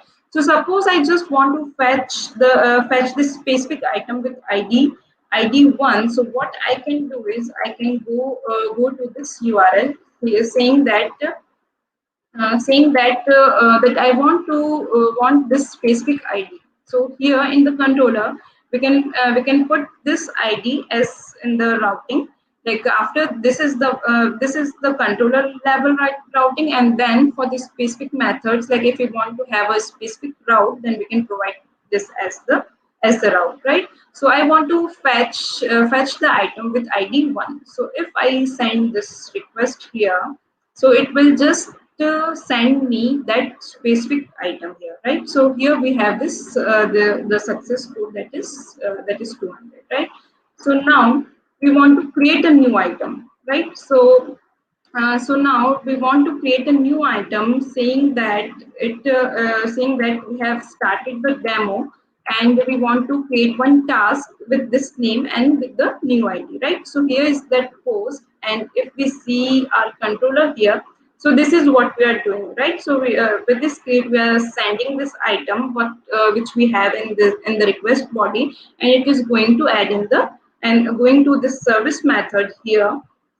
So it is going to be added here, and then we are going to add that item in the list. So if we say send here, so it says that it has been created, and it shows that what is the task that has been created, right? So now, like our task has been started, and we want to update that task. So how we will do that? So that we can do by put request, or either by update. So let's say I want to update this specific item with this ID, saying that the session has been started. So session has been started, and when, like, suppose I want to set it complete after completing the session. So what I can do is I can set this like, instead of false, I can send it like, here we can see it's false, right? And here in update we want to start this. If we want to start, or like later we want to set it as completed, then we can send this request, right? So I'll send this here, and what it is going to do is okay, let me change the port here because it's running on a different port. So let me this here and send it here. So it is going, it says that this has been succeeded and it gets updated, right? So now if we go to get all again, and right now it's is completed, and if we send it again, it says that it has been completed. Okay, and now at last I want to delete a specific item. So let's say I want to delete task number 3, right? So here if we check the task is this 3 item that is present, start the demo, and I want to delete that one. So what I can do is I can just put this as the route. This is the specific ID, and here we can see that this is the delete item. Like it is in this, here in the controller, it is the HTTP delete with this specific ID here, and then it goes to the service and delete it, right? So here we are going to delete here, and the third item will be deleted. Okay, so I'm repeating my mistake here. Let me change this port number here. Yeah. So let's send this, and okay, I have missed one slash here. Okay, yeah, so it has been succeeded and it has been deleted. So once we will check our get all method again. So here we can see that it has been deleted, right? So suppose if we want to delete an item, like suppose we try to delete an item which does not exist, then here it will show us that 404 not found. So it was the same case with the update, right? So if we want to update. Update an item that does not exist, then it will again see us that it is a bad request, either the bad request, or like if we try this, like if we try this, then it is going to say that 404 not found, because that item does not exist in our list, right? So that's it for the today's session. Please post your queries if you have any, and hopefully you will be able to create the simple web API using the ESP.NET Core with this session, and stay tuned for other sessions. Thank you.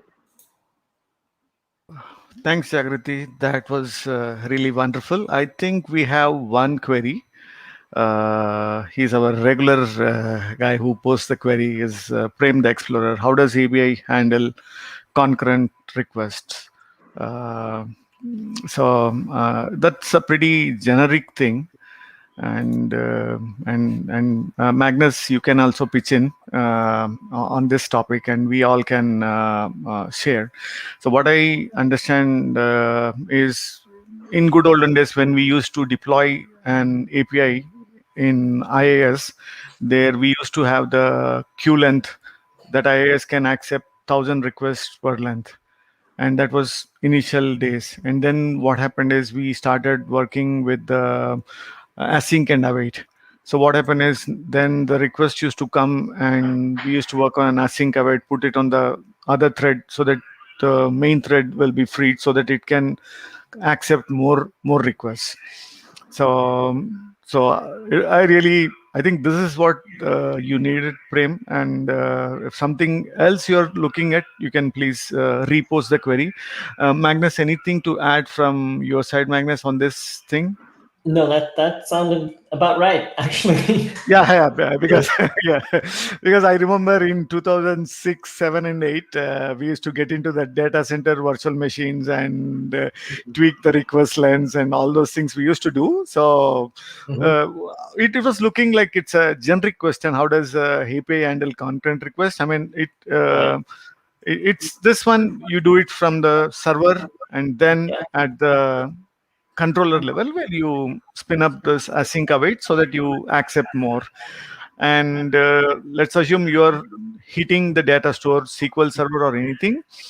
The accepted response time is less than 2 seconds. I mean, if you see the stored procedures, no matter you're joining 20 tables, 25 tables, anything more than 500 milliseconds, architect will beat you to death and ask you to fine tune the stored procedure. You can correct me, Magnus. Anything No. which taking anything which the stored procedure which is taking more than 500 milliseconds, it's like it has to go through the review process and fine tune the queries. So a lot of things will come into the picture. Hope we have answered this query. Prem, if not, you can please, we'll be more than happy to answer any of these queries.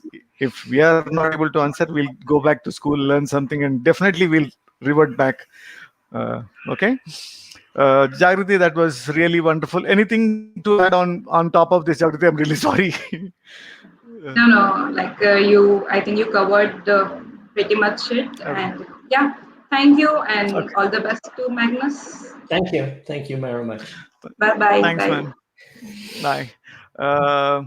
Magnus, what time is it in Sweden?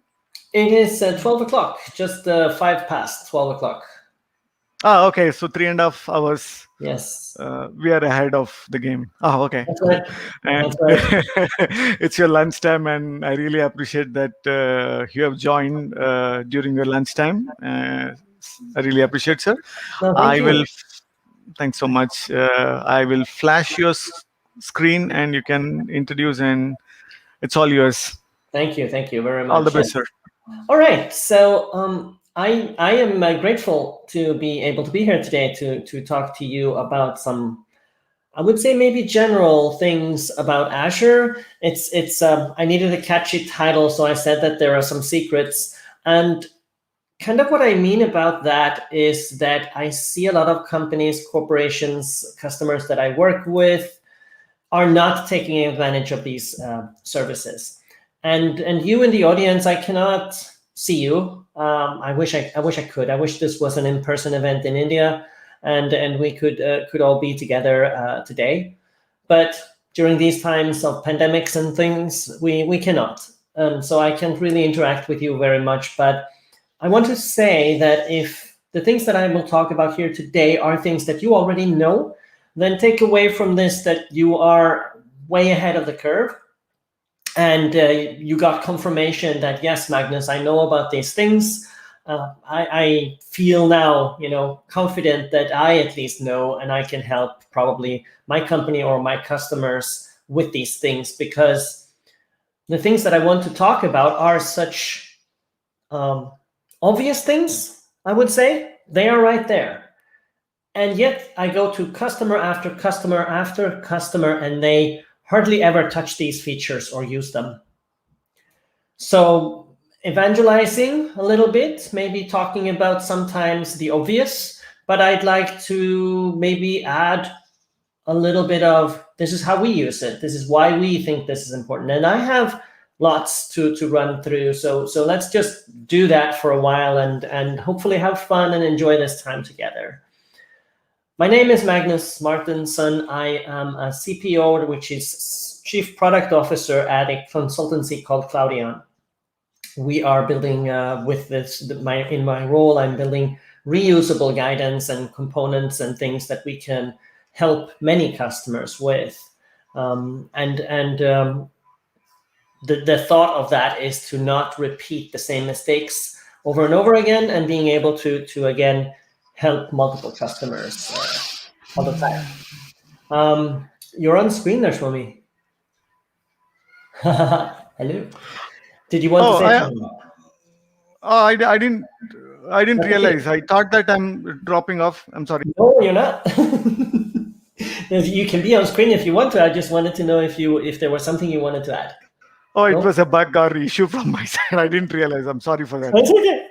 No problem. That's why I like, community events to talk and maybe make it a little bit less formal and just hang out together and chat for a bit and so on. But please forward to me questions if they come, any questions or inputs along the line here. I don't know where appropriate chats are for this. Oh, I'm watching the YouTube channel on the other Okay, browser. YouTube. Okay. Yeah, YouTube channel. So Yeah, I haven't got anytime. it up. Yeah. Okay, so anytime they post a query, I'm just collecting it. Mostly, what I do is at the end of the session, I pick up all the queries. I collect it in the notepad, and then we can discuss. Or if you want, we can discuss in between. I thought that in the interest of time and the flow, I thought that it will be good that we collect all the queries and hit it That's at fine. once at the We last. can do it. Okay? We can do it. However, if there is something important in the things that I'm talking while I'm saying them, please jump in and add. No worries. Sure, sir. I'll do that. Thank you. All right, so let's move on. But I'm just going to say, of course, that I have been with Azure for a very long time. I have now been an Azure MVP for 10 years, which is about the length, the time span, the lifespan of Azure, in fact. By now, a few years more there, but I was one of the first to become an Azure MVP and the first in the Nordic countries to become one. So I've worked with Azure for a long, long time, and I work with customers and all the time, and I have seen these features in Azure grow in complexity and in numbers. And today I wanted to walk through some of that. I'm also what Microsoft like to call a regional director, which is a kind of a funky title because it doesn't make much sense as a title, because I don't work for Microsoft. I work for Cloudion. I also don't have a region, and I don't direct anything. But a Microsoft regional director is a person who is very close to Microsoft and gives a lot of feedback to Microsoft at a high level inside of the organization. And I'm very thankful that I am part of that group. So we get to do things like this, like meeting with Mr. Satya Nadella. I love to show this picture that I took of Mr. Nadella when we had a meeting with him. We were not allowed to take selfies during his presentation, so I could only take a photo, not a selfie. So it is me taking the picture. But yeah, I know this great Microsoft leader is of course India native born person. Also, I love to do things such as the Global Azure Bootcamp, the virtual as they are now during these times. Hopefully by next year, again, maybe we can do a new Global Azure event around the world with multiple physical locations where people can actually meet up again in a physical capacity. That would be lovely. We'll see. We'll see about this. So the things that I want to talk about today are things that I see people struggle with. They are going to the cloud, right? They have their wings on and they're flying up towards the sun, hopefully not getting too close like Icarus here in the picture. But the point is that there are so many things in Azure that you could do well that people don't do well or even at all. And that's why I wanted to talk about them today and maybe go in between, not just high flying and not down to very much detail because I don't think we have time, but maybe somewhere in between so that we can talk a little bit together, hopefully get some input from you so that we can talk about these things that are important that I see are right there and people are not using enough. Okay. So automation. Many people actually use the basics, the fundamentals of automation, but there are tips and tricks and like forward motion here. I'm just going to walk through the basics of automation in this context. And of course, with Azure, that belongs under the technical name of Azure Resource Manager, or ARM. Azure has had multiple portals over the year, management portals. And there's actually one more that is not even in this picture. And the Azure portal we're seeing today is the blue one down to the right there. I like how mine is still having a preview logo on it. I might get a new screenshot someday, I don't know. But the important distinction here between the previous Azure technical deployment structure and the new one is that there was an Azure Service Management endpoint back in the day where you could interact with one resource at a time in Azure, only one at a time. And then Microsoft had to build something much more scalable and robust for the future, and they came up with the Azure Resource Manager. Now, it is important to note what this is. It is the interface between the Azure resources that you see here in the picture all of any Azure resource. Any resource that you provision in Azure have to be provisioned via a so-called resource provider, and that is available to you to call into, to provision and interact with and configure your resources. So it doesn't matter how you interact with it. They have to implement this provider contract, and you can use any tool, any like command line, CLI, PowerShell, the SDKs, through code, whatever, go through the Azure portal. It doesn't matter which connection you want to choose to interact with Azure. It still has to go through this RESTful API. So it's good that we had an API session just before here.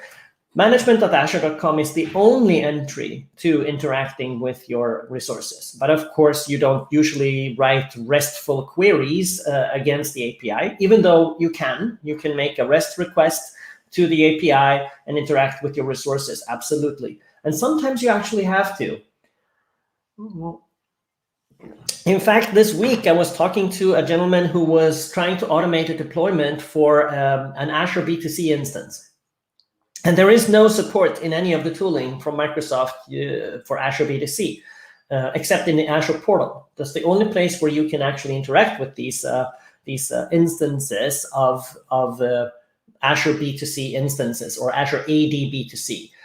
That's for having an AD for a public-facing application where people can, for example, sign up from the internet, and you will have an Active Directory service to manage contact information for your guest users. So that there isn't a CLI version for this. There's nothing. You have to call the RESTful API to actually create this via automation, which is interesting because the Azure portal implementation that we can see in the Azure portal and click on obviously calls this endpoint as well, because there is no other way to do it. So when you deploy to Azure, you are likely and most likely to always deploy to resource groups. You can do deployments on a subscription scope or even a higher scope. We'll talk a little bit more about that later. But honestly, most of the deployments that you ever make will be to a resource group. So you get this empty bucket in your Azure subscription, and you deploy all your resources there. A resource can only belong to one resource group. It's possible to move certain resources in certain ways between regions. Even nowadays, you can move resources once you have deployed them. That wasn't available a couple of years ago, but it is now, because a lot of scenarios is that, oh, we created the thing in the wrong place and we want to move it from, I don't know, India to West Europe or something like that, and you can do that. But generally speaking, all of your deployments will happen to this scope. So let's take just a very quick gander at what is this template thing, because we're going to relate to this throughout this presentation. And a template is a JSON blob, or a JSON string, if you will, right? It's a little file of JSON, and a template can that specifies resources that you deploy to Azure. And it looks like this. I just want to show you the simplest possible one that I can even dream up. And that's deploying a very simple resource like a storage account. So you can see here that the thing that is specified here as a resource is an Azure storage account. You can go into the Azure portal, click Create Storage Account, and there you go.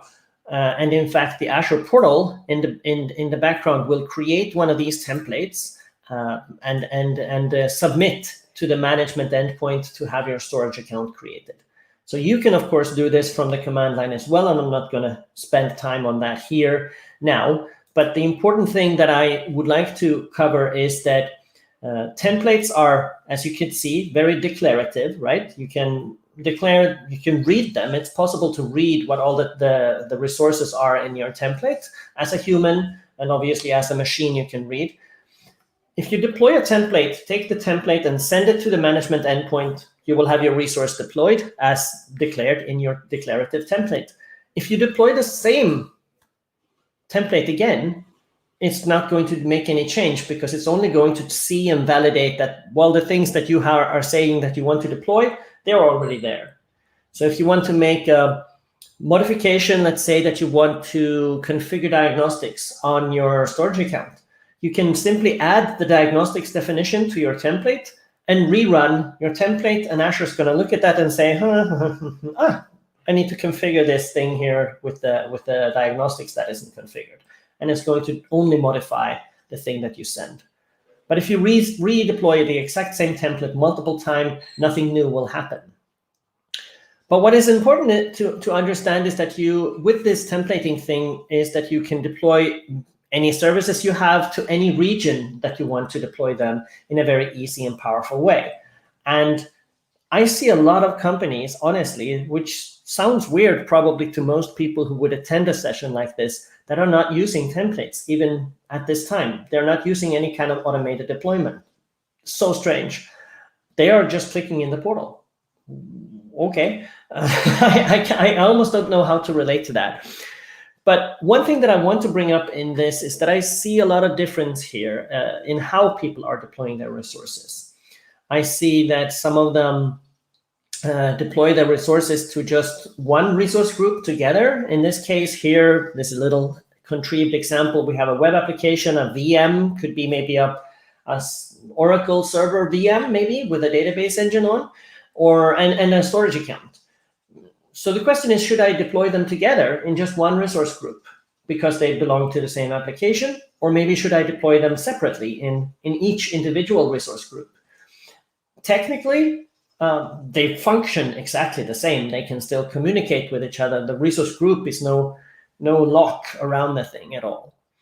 So if they have a similar lifecycle management, then you can deploy them together. That's how I tend to look at things, and I tend to deploy multiple resource groups for one application. So here's the web part of it, here's the storage part of it, and I have multiple deployments targeting these different parts of my application. So it depends. You can do whatever you like, honestly. So let me see here. I think I just want to mention one more thing about but why these templates are so important. And it's because of this kind of thing, that you maybe have multiple environments that you want to deploy to. Development, test, QA, pre-production or acceptance test or whatever. Maybe you have multiple regions where you deploy your production environment. So you may have the same kind of provisioning that you want to do in multiple regions. And of course, that means that you would need to have one template for each environment. No, it doesn't. You only have one template, and then the point of templates is that you can vary by your environment with a parameter file. And I've seen a lot of people that are not doing this, and I cannot believe that people are not doing this. So I'm going to show you, of course, just a very simple template here. Very, very simple. It deploys a website. So I can deploy with it a server farm, which is in fact an app service plan. Underneath the covers, that resource is known as a server farm. And then we have this website that I can deploy. So with a very simple template that only deploys a website, what if I want to deploy this website to multiple locations? So for development, for example, I just want to deploy the website with a given name. And if you look at that, means when you look at the parameters in our deployment template, you'll see that the website name is going to map up against the website name parameter. But there are also other additional parameters here, like the SKU name, which is the type of website that we are deploying, and the SKU capacity, which is the instance count that we are deploying. So in our in our testing environment, we want to specify that we don't want to run the free tier very much smallest. We want to have at least a little bit of performance on our testing site. So we add a higher SKU. And maybe in our production, we go even higher with our SKU, so we get more power on our deployment. And here you see we also have automatic redundancy or failover redundancy in this case, that we can have 2 instances of our website. And it's strange to see how many people actually hard code their instance counts into their templates and have multiple copies of their templates rather than having just one and deploying it with multiple with parameter files. Let me actually show you the deployment where we call the deployment new, in this case it's PowerShell, could be in CLI or anything, but this is PowerShell. And I say I want to do a new resource group deployment, and I choose my template file, and then I vary my parameter file. So I can choose to deploy production or test environments based on the same template each time and a variable parameter file. All right. This is, of course, very simple stuff. But what I want to do now is maybe jump on to the next like direction of what is happening now in the industry when it comes to templates.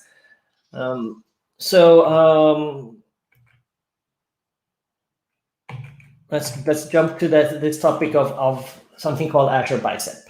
So ARM is, of course, it's Azure Resource Management, but it has the name of your whole ARM, right?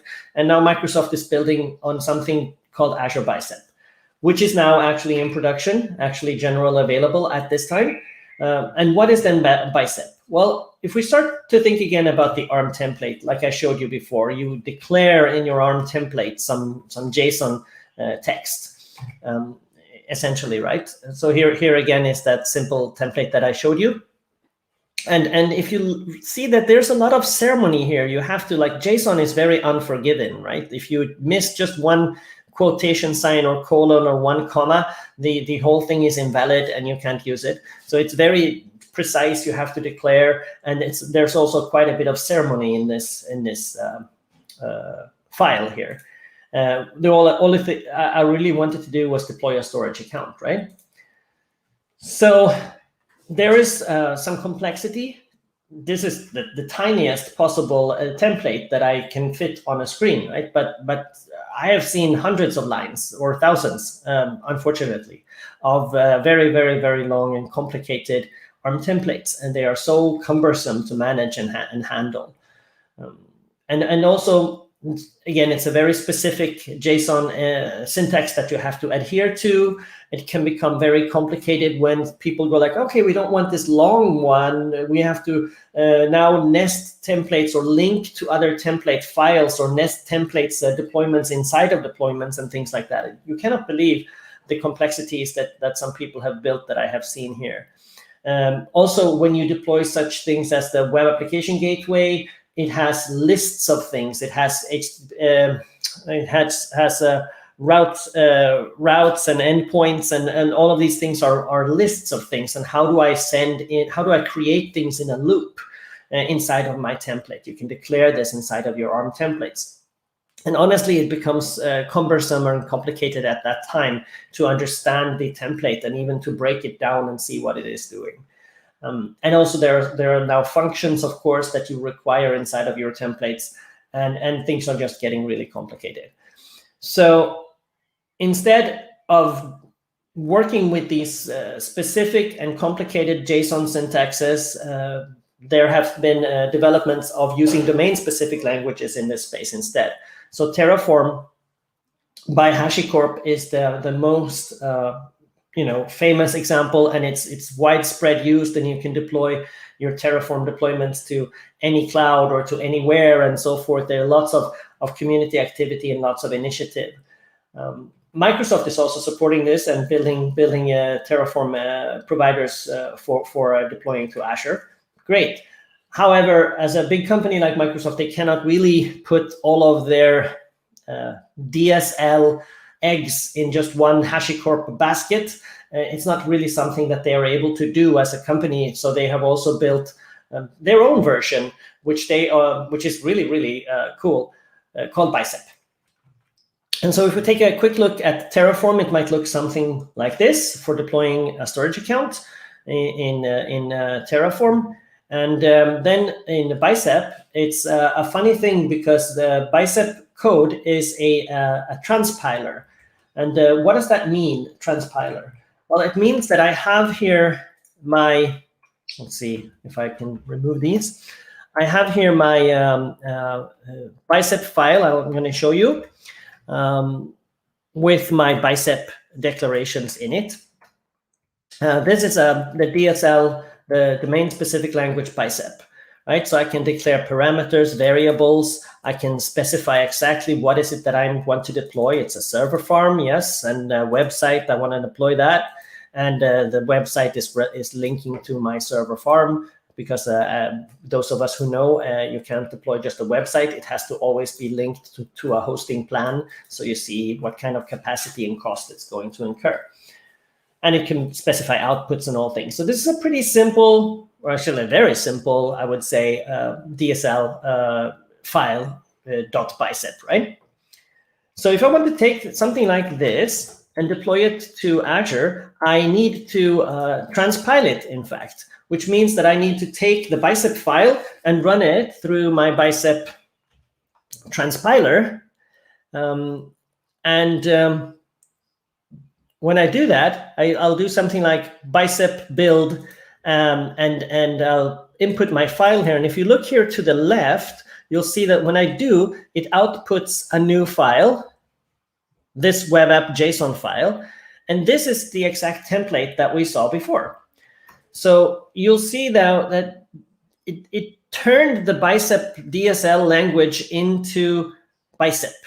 And funny, it's actually tagging some metadata here. So if you run this against Azure, Microsoft will be able to see what was used to generate this file specifically, and they probably have statistics on who is using what version of what thing. So you could actually remove this metadata if you don't want to send that information to Azure, to Microsoft in your deployment. That's fine as well. It's going to work anyway. But I think it's pretty cool to, I don't know, support Microsoft and say, okay, I was using the following to send this deployment to you. So you can see here that all the variables that I declared are there, the parameter and the resources. And this was generated when I transpiled my deployment file, my bicep file. Very cool. I love this. And I'm not going to linger on this topic here, honestly, because I want to move on to the next topic. But bicep is very cool and very simple and effective in relation to the previous ARM template format. ARM templates are still there. ARM templates are not going away. It's not like Microsoft is abandoning it, because it is the body payload of the RESTful API endpoint of the management endpoint of Azure. Microsoft will not be able to change this anytime soon, if ever. They will build tools and languages like Bicep to handle the ARM, the JSON for us, but they will never remove ARM. They will never remove the ARM template body of the request. That's probably 100% certain. If I quickly compare Terraform to Bicep, Terraform has a lot of support, a lot of community, and a lot of activity, and that's great. The Terraform providers are pretty poorly documented, but the most important issue that I run into, and I'm working in a large enterprise company right now, or with a customer that are using Terraform. It has some definite strengths. I like a lot of those things, but it lacks the fact that you have to manually in the Terraform provider implement every property that exists for the object. And then when Microsoft releases maybe a new thing you can modify on your Azure resource, then you have to actually go, the maintainers of the providers have to go and implement that before you can use it. With Bicep, it's the opposite. Bicep automatically supports everything that is supported in Azure ARM templates. So actually, that's a very big strength plus for Bicep. So you definitely want to do automation to remove human error and to have environment parity, like I was talking about. This is going to give you the confidence and speed of deployment. You check in and you source control your infrastructure as well. And automation is total key here. So let's quickly jump on to the next topic, and that is the topic of monitoring. There is a DevOps circle of life, if you will, and it's a combination of the people, the processes, and the products that we build. We often see that developers are developing something cool, and then they throw that over the wall of confusion to operations, and operations will completely, it will just blow up. Nobody knows why it doesn't work. It worked on my machine. It's not working in production. So what we have to do is be aware of this complexity and handle this cycle, continuous cycle, from the planning stage, development and test, into releasing something. But here's the key, or a key. There are multiple. But step number 4 here is what people are doing very poorly. They are not really monitoring and understanding the behavior of the application in production so that they can send information back to the developers and understand, so they can understand if something is not working as expected. They can oftentimes not even see what's wrong in production. So real quick example, I'm going to walk through this in a matter of a minute, I think, because it's an interesting one and I've seen it firsthand. So I call this the old solutions and modern failures. There was a company that had this wonderful product that they were building. They had it on a server, and partners were able to deploy extensions to their service. So they had a partner ecosystem. Sometimes that partner code maybe didn't do what it was supposed to do, and the partner got really confused. So of course they came up with this company, the ability to ship the logs of the application to the partner so they could debug the application.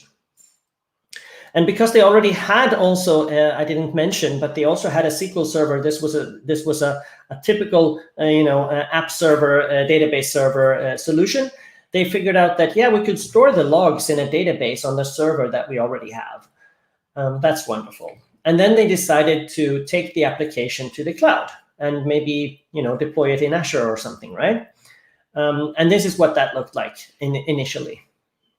So they're deploying all of these servers to Azure. And as you can imagine, that is just very expensive, not very fun at all to handle.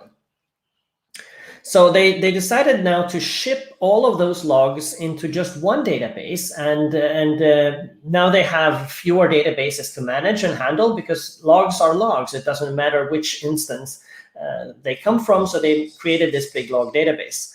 And then they took all the other databases and put them in a SQL pool, which made it really less expensive, because they were now using half the amount of Windows servers in Azure and instead using a SQL pool. So that was a good optimization, very smart move. Great, yes. And so now they're all shipping all the logs to one database. And remember, this guy here? Yeah, you remember him, the developer. He was developing an extension that he put onto an application for the customer. And that was misbehaving and started sending so many logs to the database.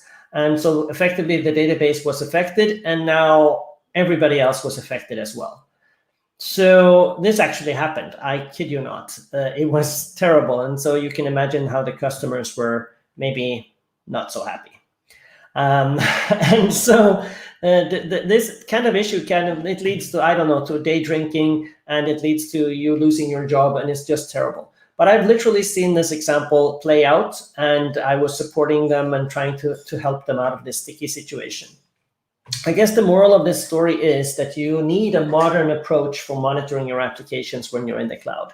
And I see that a lot of people are not doing that. They're using their old database or log files or whatever system they used to have before the cloud, and they're just doing the same type of monitoring in Azure, which is crazy. So in Azure, you can do all kinds of monitoring using the Azure Monitor. It means that you can take all of those various inputs that you have, your application logs, OS system logs, your resources in Azure, even your custom sources, whatever you had before. You have all of these inputs, right? What is the operating CPU's level and all kinds of things, and throw that into Azure Monitor. You just have to collect the information from each of these systems and configure them to send the information to Azure Monitor. So what is then Azure Monitor? Quite quickly here. Azure Monitor is a system that has a massive ingestion engine to ingest all the metrics like the CPU, the RAM, and all the things from your application servers, and also ingest all the logs that you produce inside of your application. And then there's application insights and log analytics engines for you to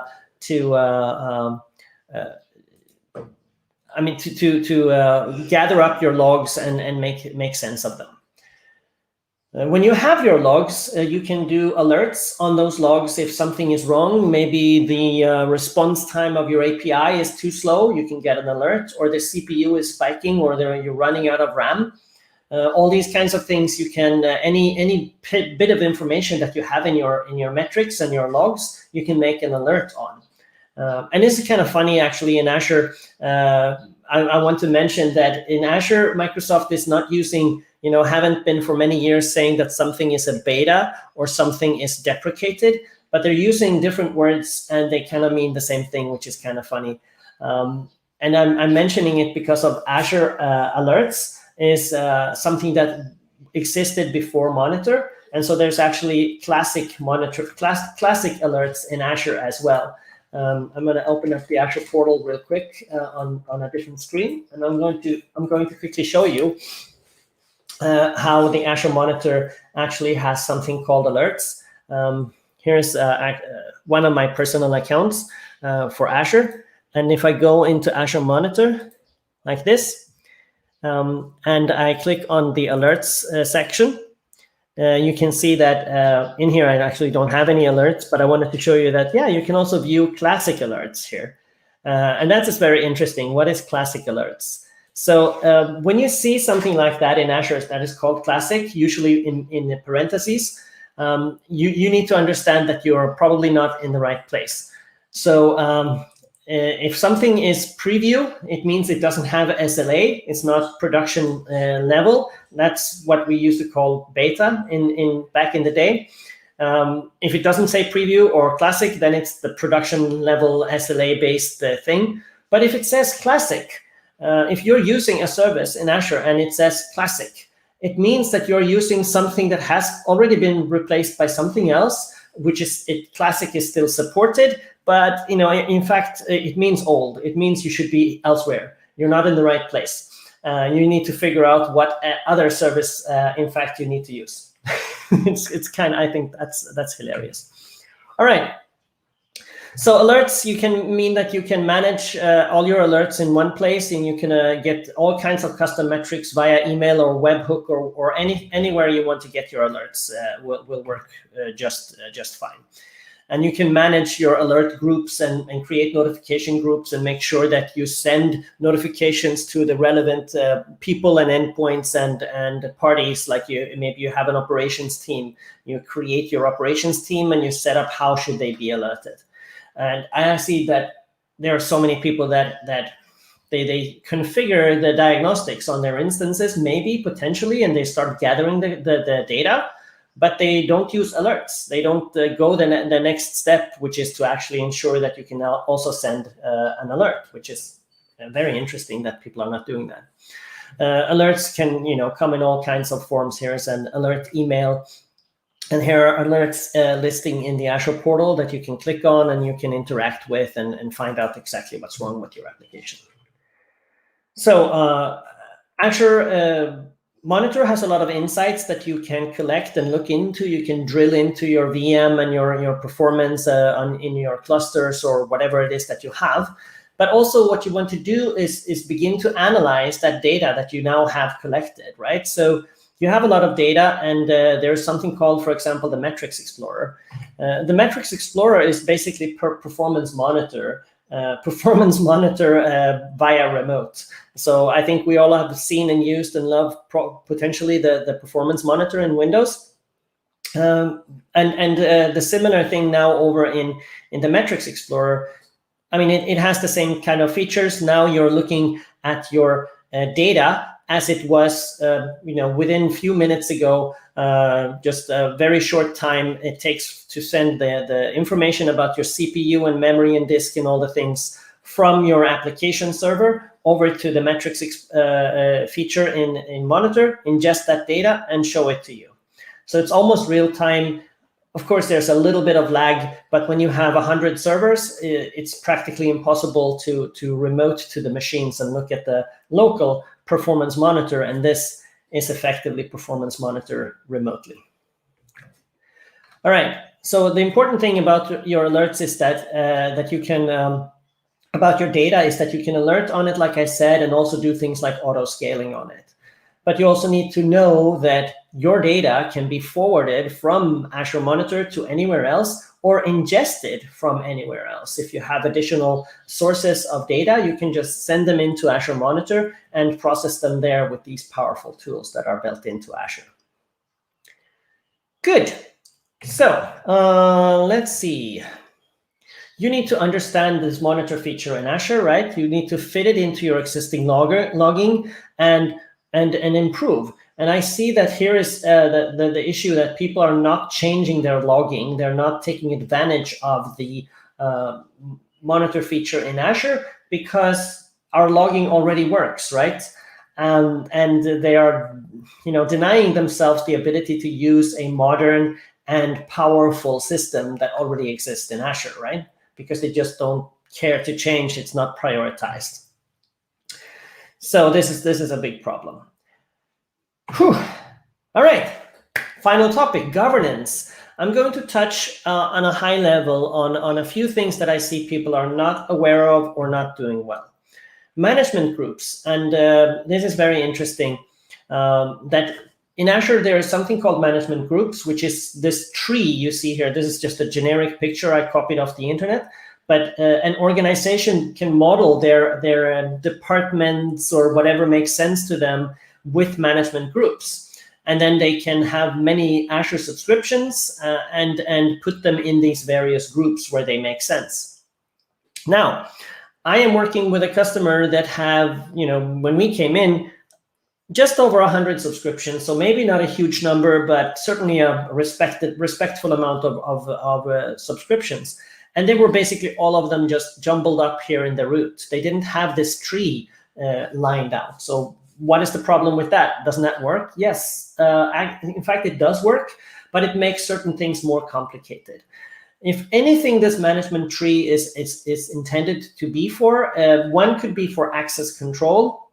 Yeah, potentially not so important a reason for it.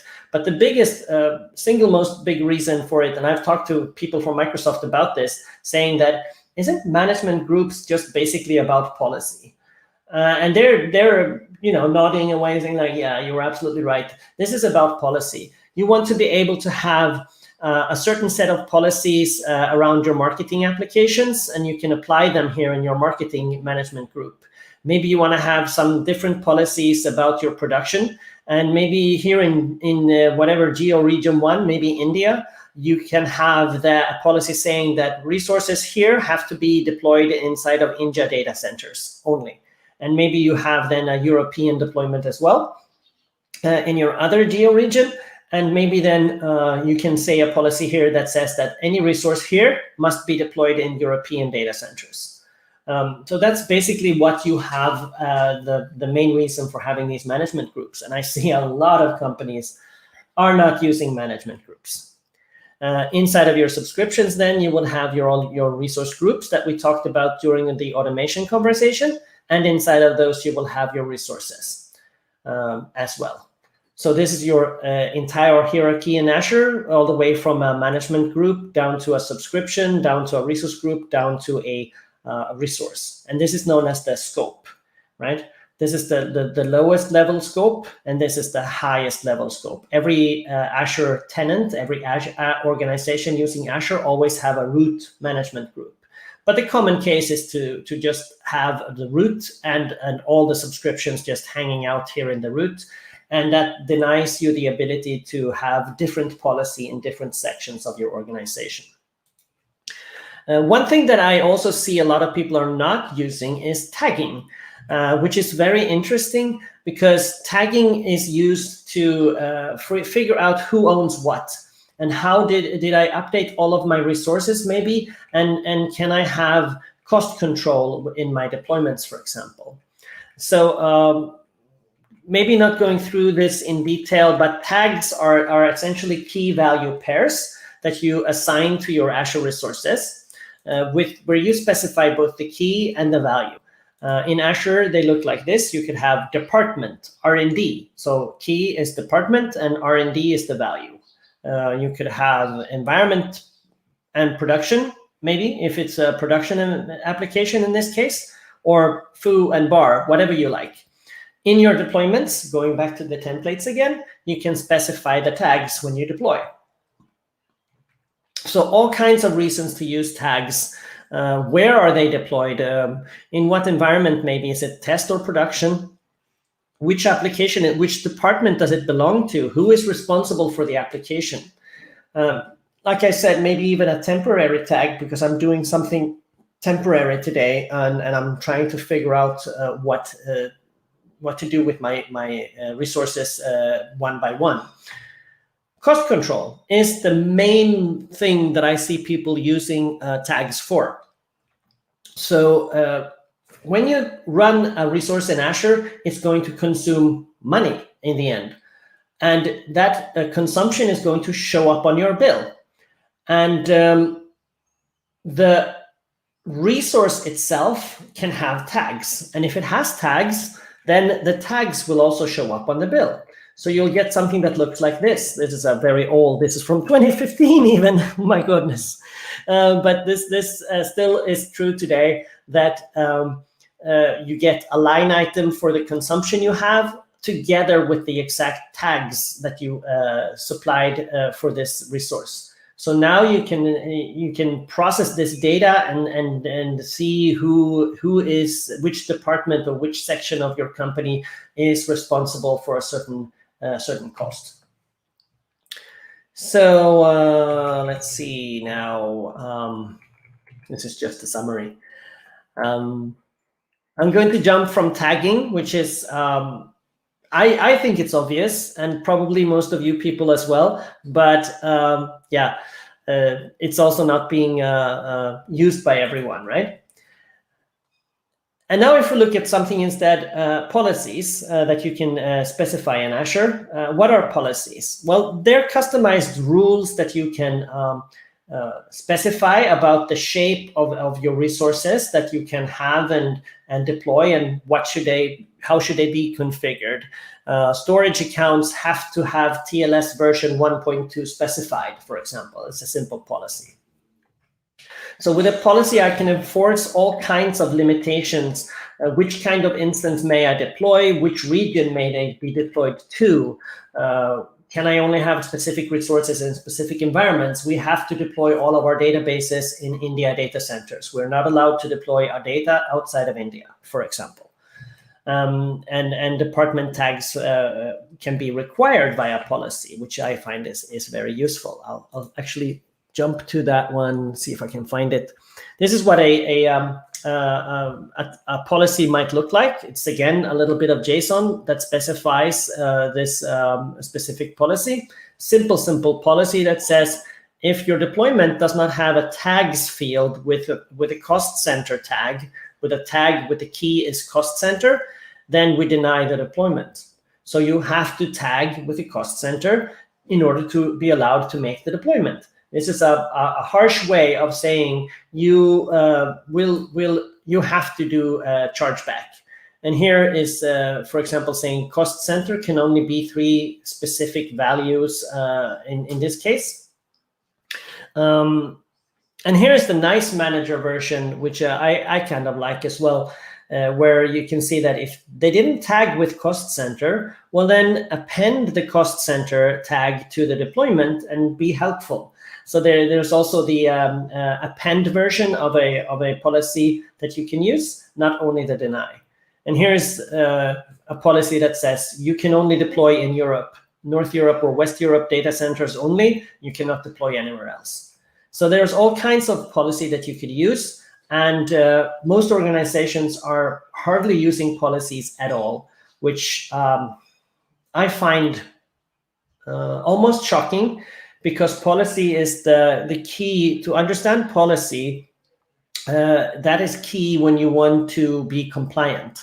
So if you just activate, for example, Azure Security Center, which we didn't have time to cover here today. In Azure, there's something called Security Center. If you activate it, it's going to set up a lot of policy as well, for example. And then there are ISO standards and other NIST and other standard sets of policy that you can choose to apply to your resources. And that, when you have to apply those, many of those they will be in audit mode. So they will be evaluated. They will say this thing is not compliant, but they will not deny, the thing you see here on the screen. They will not deny the deployment, but give you a warning saying you are not compliant with how things should be deployed. And either companies are not even creating these policies or enabling these policies. In Azure, it's called that you assign a policy set. They're not assigned at all, so they don't have policy. Or if they set up something like Security Center, they have policies in place and they have lots of policy violations, maybe hundreds of policy violations. And you ask the customer about this and they say, oh, we don't know what to do with this. We don't look at it. And it's like, just there. The information is right there, but they're not acting on it. That is just terrible and dangerous. And it leads to a problem with accountability. So in order to go into maybe summary mode here, we're almost out of time. Accountability is key here for building applications. So I am an engineer, right? I am a proud engineer, a skilled person. I love my work. I love the things that I do, and I want to do a good job. If I'm not able to be accountable for my actions, maybe cost control tags are not in place. Maybe I have, again, we didn't talk about access control in this session. I talked with this user group last time about access control, in fact. If you're not able to be accountable, you're not going to behave in an accountable way. You're going to maybe deploy a server and never mind, and you just forget about it, and you go home over the weekend and you still have the server running, but you forgot, and now it's just costing money for no reason for the company because nobody is accountable for things. So what you really should focus in on and maybe learn to help your customers with, if you're a consultant, is to enable accountability so that engineers can take responsibility for the things that they are doing. They can understand that they have applications running and these applications have a cost. And I think there is something important there that I want to bring up with this slide here, that I have an Azure Resource Manager with a budget. And why is this thing important? Well, so here's the thing. If I am running applications, maybe deploying them, maybe my team is building things and they're deploying things to Azure. If I am not required to keep my Azure consumption to a certain budget, I'm just going to, if I get a customer request from an end user saying that, oh, the system is slow. Oh, they think it's slow. Let's just add more instances of the web front end and see if that works. And you add, go from 2 instances to 5 or 6 instances instead. Customers are happy. Everything is cool. Except now your application is costing 3 times as much. But if you're not accountable for this, then you might not see that as a priority. So, and then the real issue might actually be that your development team made a mistake or deployed something which was less optimal. And they need to actually go back and review their code and understand what they can do better and make faster rather than just spending more money. And so accountability is super key in this industry. And the enablement of accountability is an ongoing process that has to happen all the time. So you get these automated deployments that are really fast, that you can maybe spin up a temporary environment, maybe even, if you have automated deployments, you can delete and remove from the internet, from Azure, your development and test environments over the weekend or over the holidays. Maybe it's, Holi in India and everybody is out in the streets, not in office. what can we do with this? Well, we can, if we had automation for all of the things that we do, we can tear down and delete and remove all of our development and test and resources over the holidays, and they are costing nothing at that time because they are not there. And then you come back to office and you just run a deployment, and here we go, you have your development and test environments back. The monitoring piece is also incredibly much related to this question of accountability. If you don't know how slow your system is or what's wrong in reality, what's the CPU status, then you couldn't possibly be accountable for how the application performs. But if somebody in your team, maybe your team manager, maybe the whole team is responsible, depends on your organization, then you have this budget, right, that you have to stick to. You have a budget and it's costing a certain amount of money. And if you go over the budget, there is a good reason for going over the budget, is maybe that your application is a success.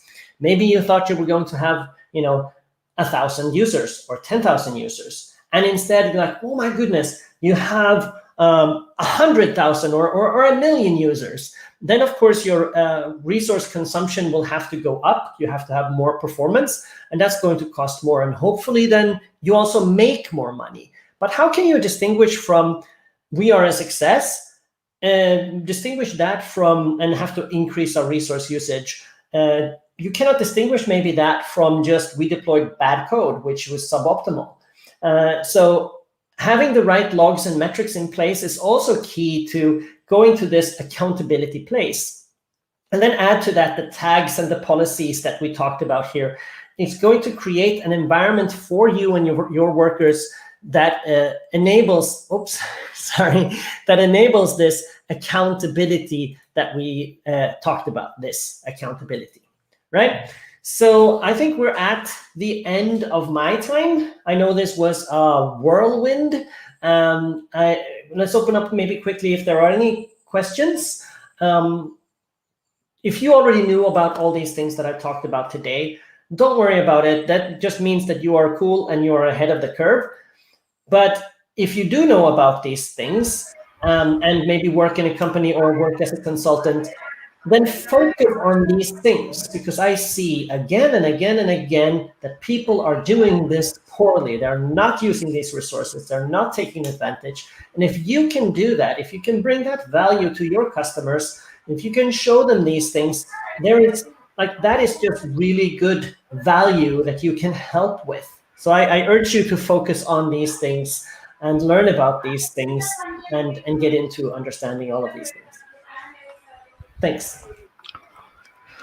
Hey Magnus, that was a pretty wonderful session. I think we have a couple questions. We have a couple questions from Ashwin. Okay, he said that how to decide Azure Application Insights or Azure Monitor for web application. That's his first question. Well, I mean, bottom line is that the thing that underpins these functionalities is the Azure log analytics workspace, right? It doesn't matter if you're using application insights or what you are using, so long as it bottom line comes down to the log analytics workspace. It's a very general question asked. I really like to use application insights. It's just because I'm comfortable with it. I find that it has a lot of really good features that I can just take. Like I just have to do a very minimal instrumentation on my application and include a reference to the application insights, and off we go, right? It's very simple to add application insights to an application, and immediately I get tons of really wonderful benefit. So just for fun, for preference, for fun, I like application insights, but any modern cloud-based application or monitoring system that you use is fine, honestly. Cool.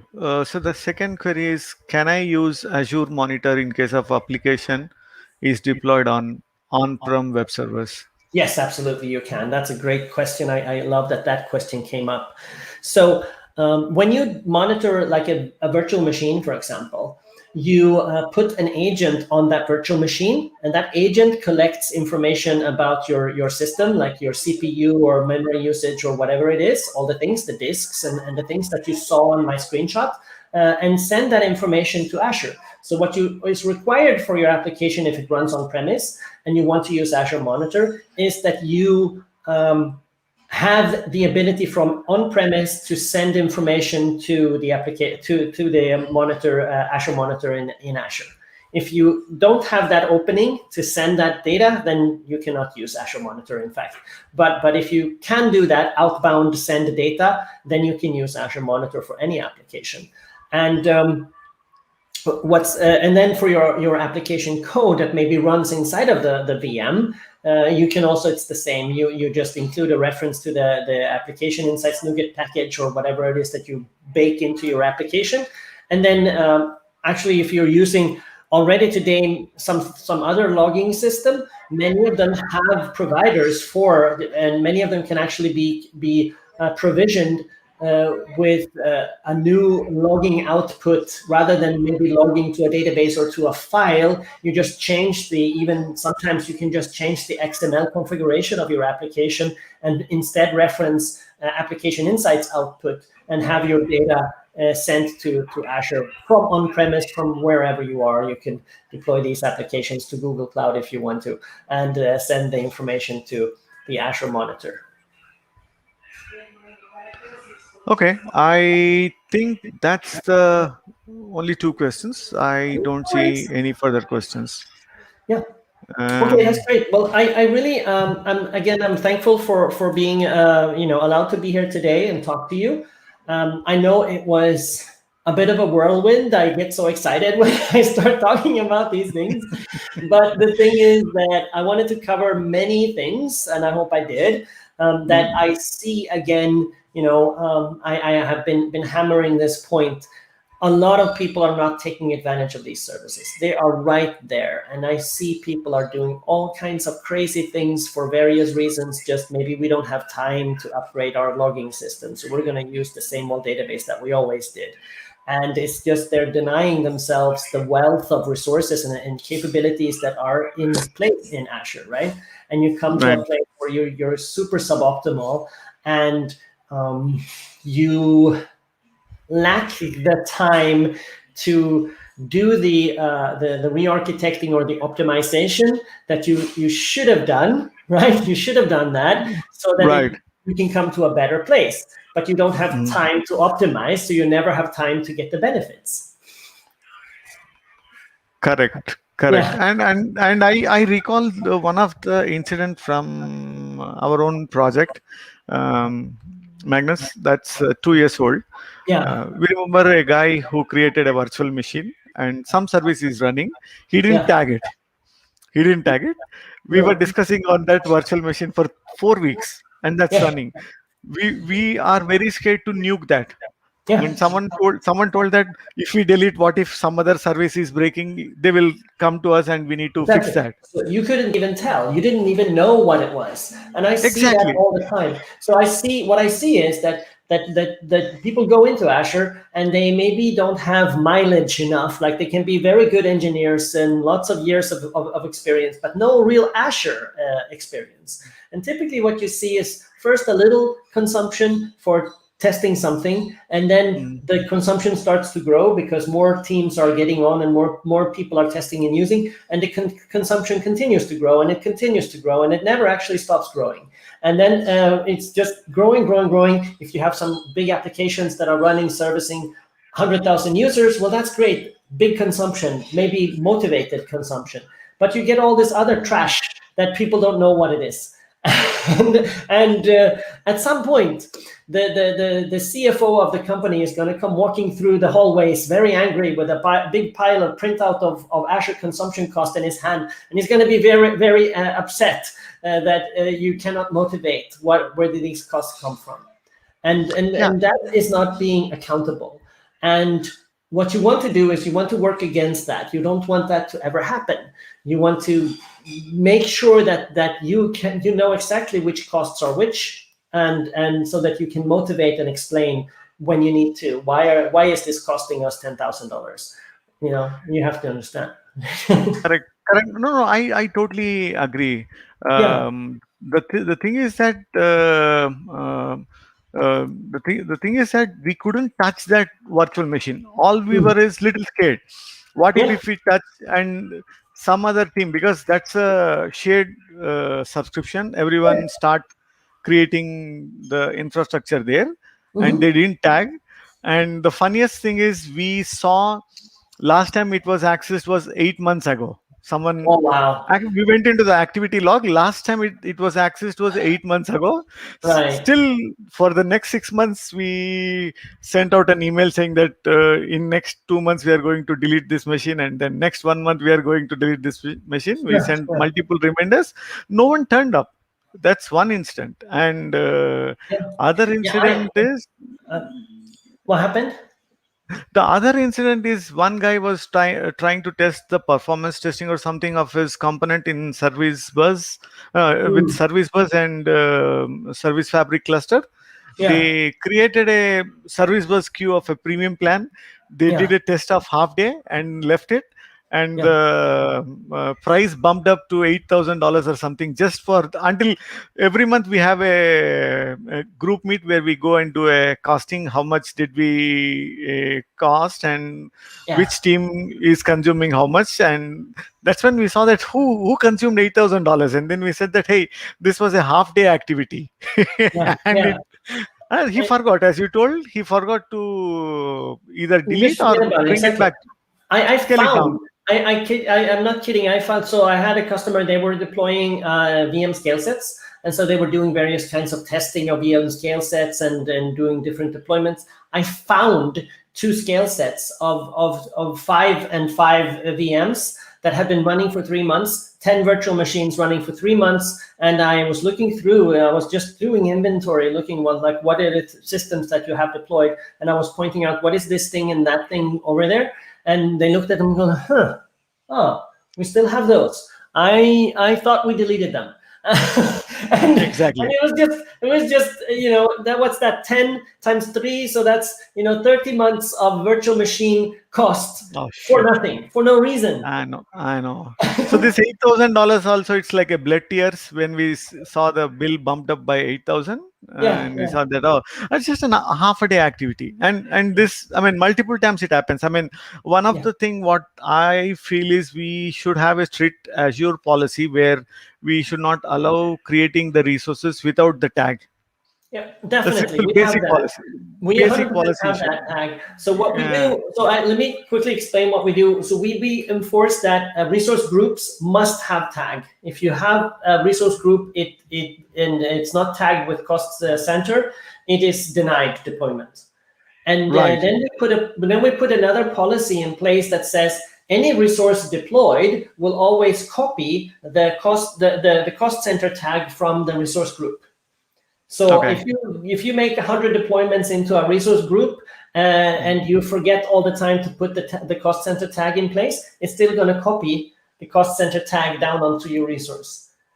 It's actually a very, very useful way of doing it. And then additionally, we have one more policy that says, give me an audit flag if a resource is deployed without a resource, the cost center tag. Just to make sure that there's nothing that slips through and is not tagged the way it should be.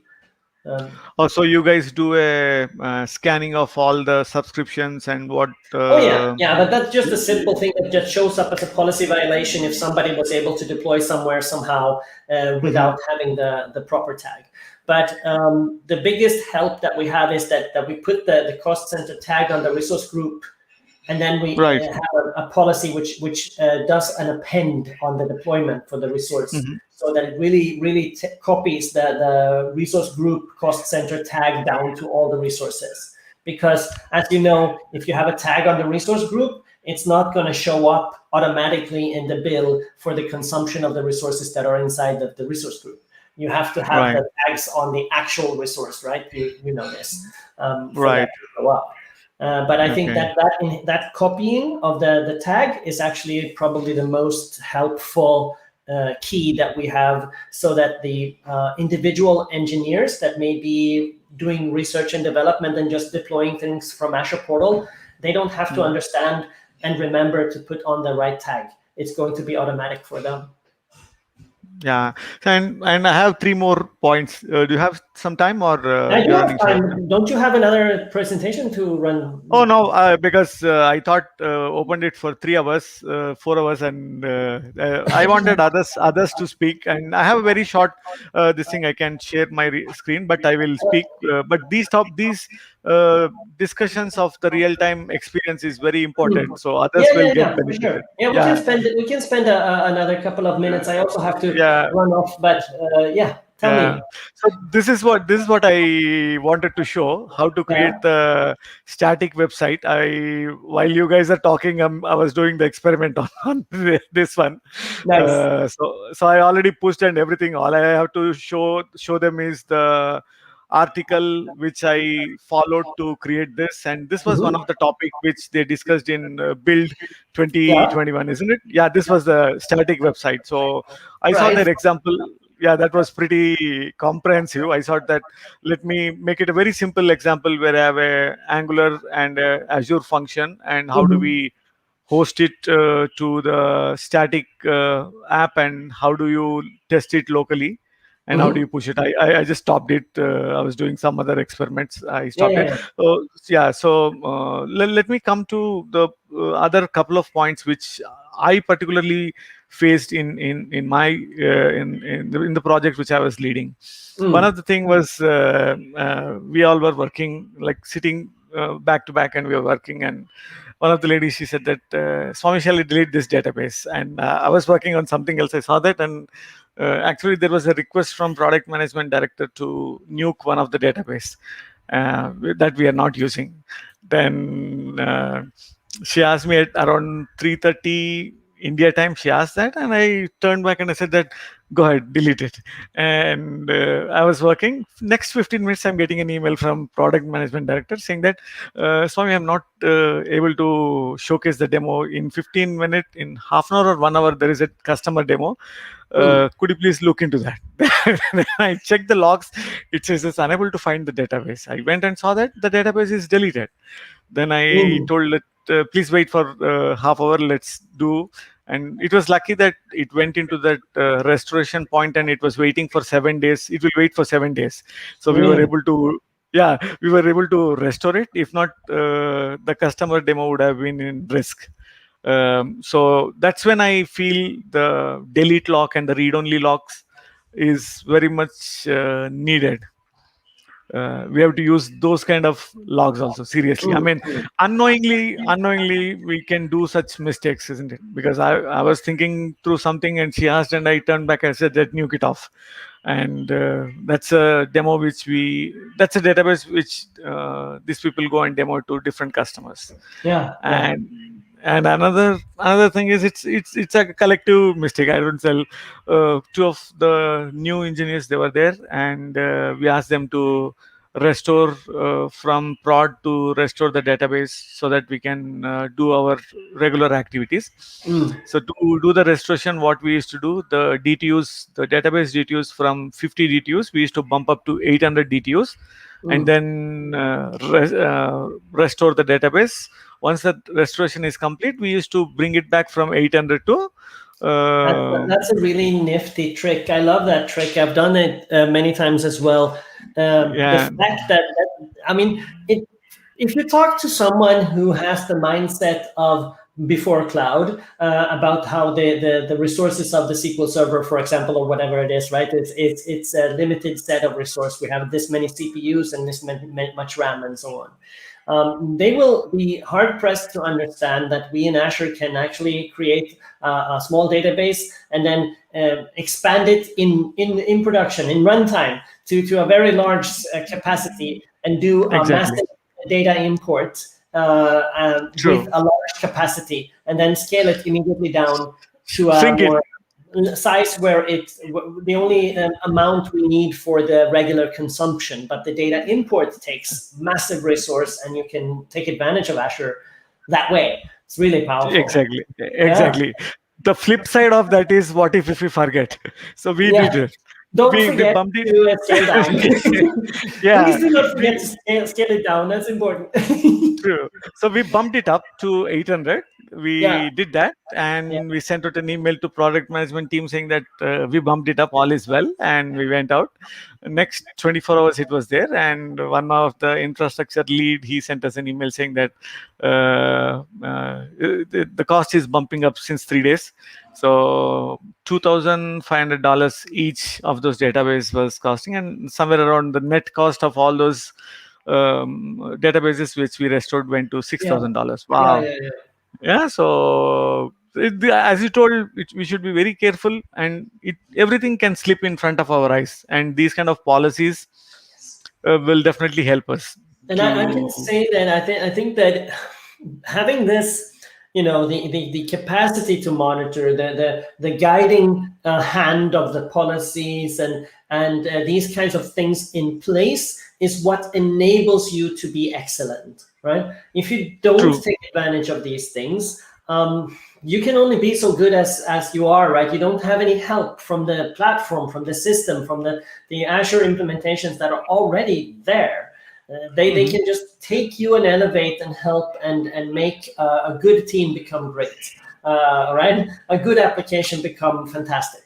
But that is the challenge, that a lot of Azure users, they don't have the experience using these services. And if they don't have the experiences, how can they possibly ever take advantage of them? They cannot.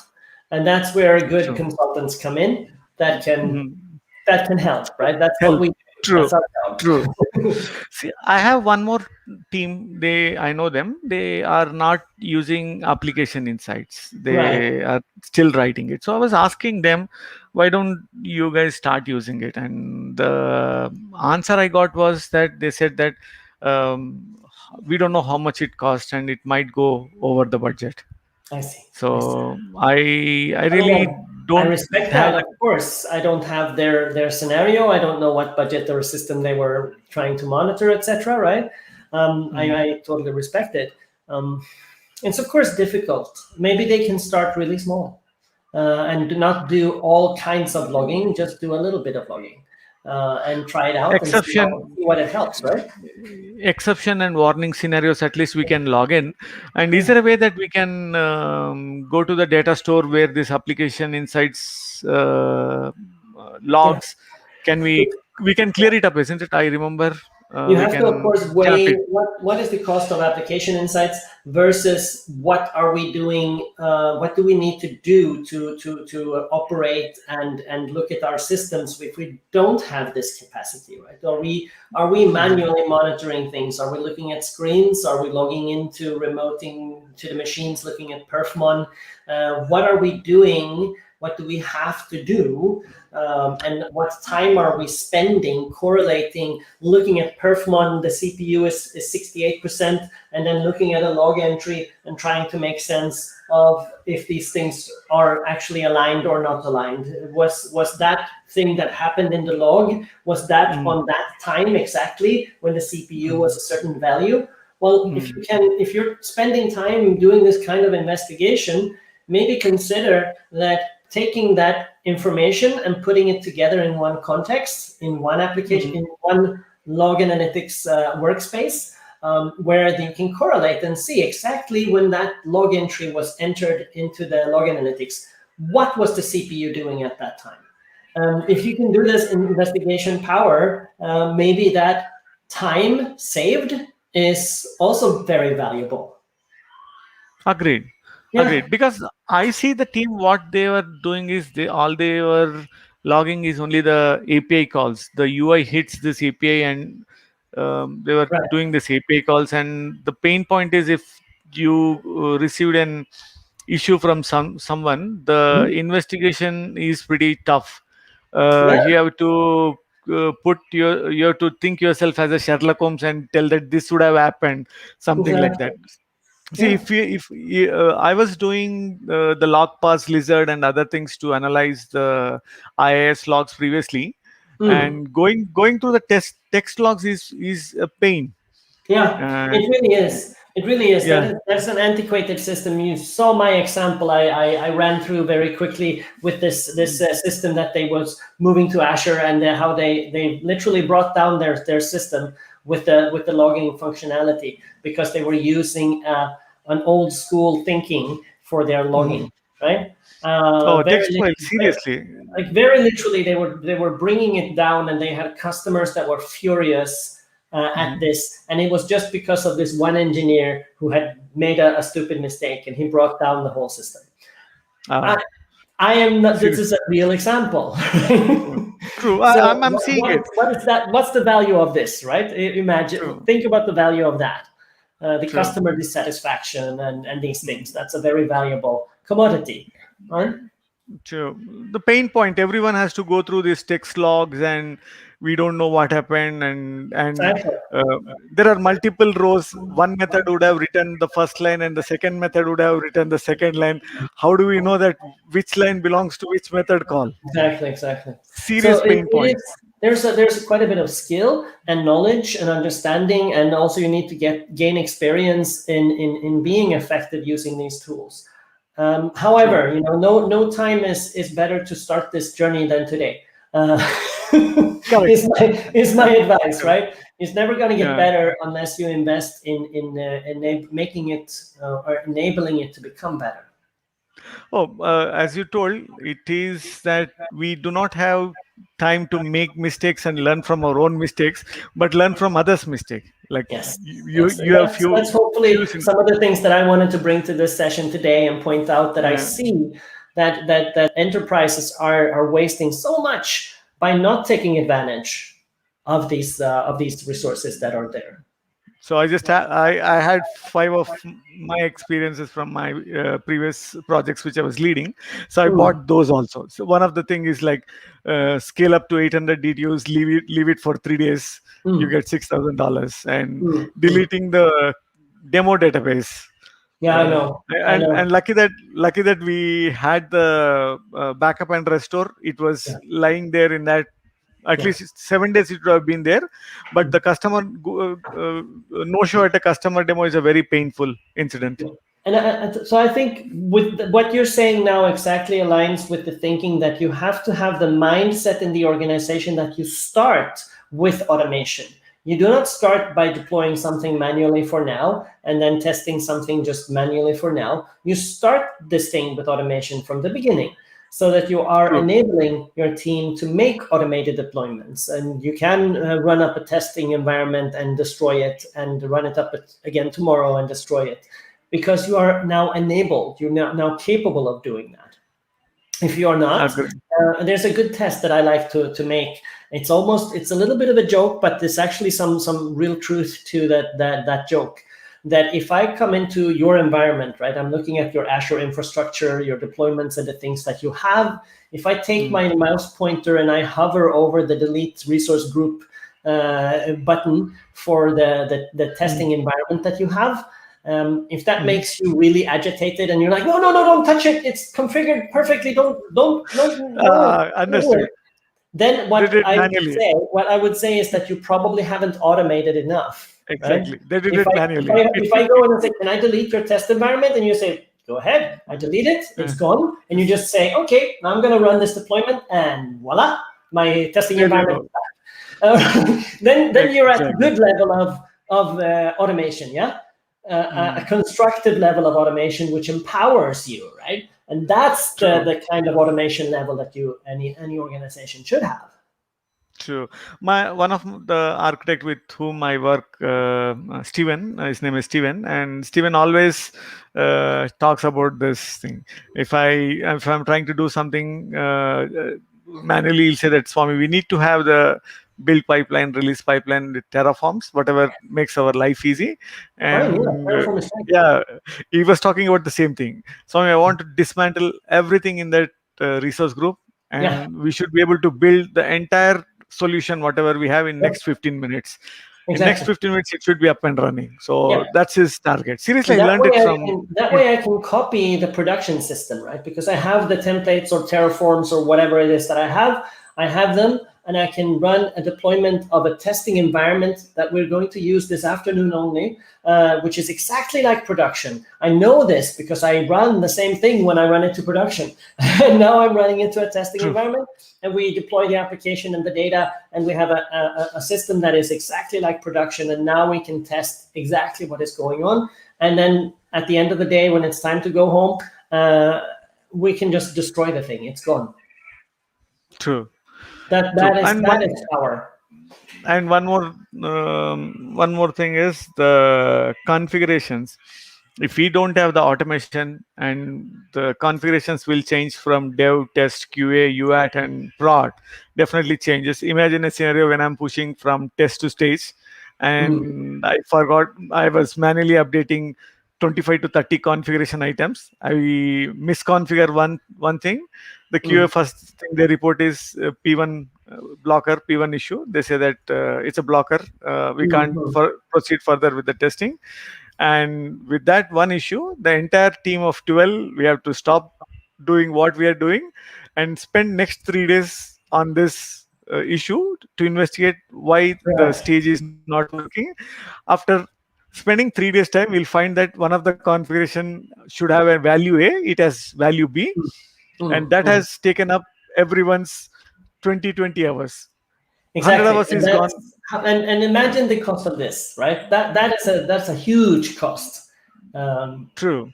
That 10 of resources. time spent. I call that time spent like this. I refer to that as chasing ghosts. You have something in production, and you need to investigate it, and you start investigating this on your testing environment because it's the same as production, right? And you investigate and you think about it, and then you realize that after a long time, you realize that, oh my God, it's actually not exactly the same. Production and testing is different. And you've been spending all this time chasing a ghost. And you couldn't find it because it wasn't in the system that you were testing. Exactly. One more point to add is this, my final point. The thing is that after spending 3 days time, it's not a tough problem. It is our duty that we are supporting this product. We have to go and hunt it down. We all went and we spent it. The problem is that for the current sprint, whatever the target which was there, we are unable to achieve this. It's a double jeopardy, double effect. We have to stop what we are doing in this sprint and go back to chase this ghost for 3 days. So it is impacting. We are not doing in this in the 3 days. We are not able to deliver what we are supposed to do or what we planned it. That's one waste. And another waste is unnecessarily one configuration we chased it, because that we would have gone and updated it manually or some kind of semi automation. I'm not saying that everything is automated, but at least there is some portion, maybe 90% it's all automated, but 10% these kind of configuration we manually go and change, or use the PowerShell script or Azure CLI or some kind of YAML files to do it, and someone forgot to update that value, but rest of the things is going through automation. But the effect is we have to spend those 90 hours or whatever the number of hours. Yeah, exactly right. You would have faced these problems, isn't it? I have seen this problem. It's a classic almost.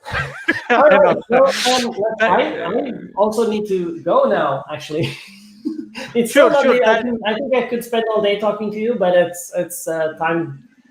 Yeah. Time to go. Okay.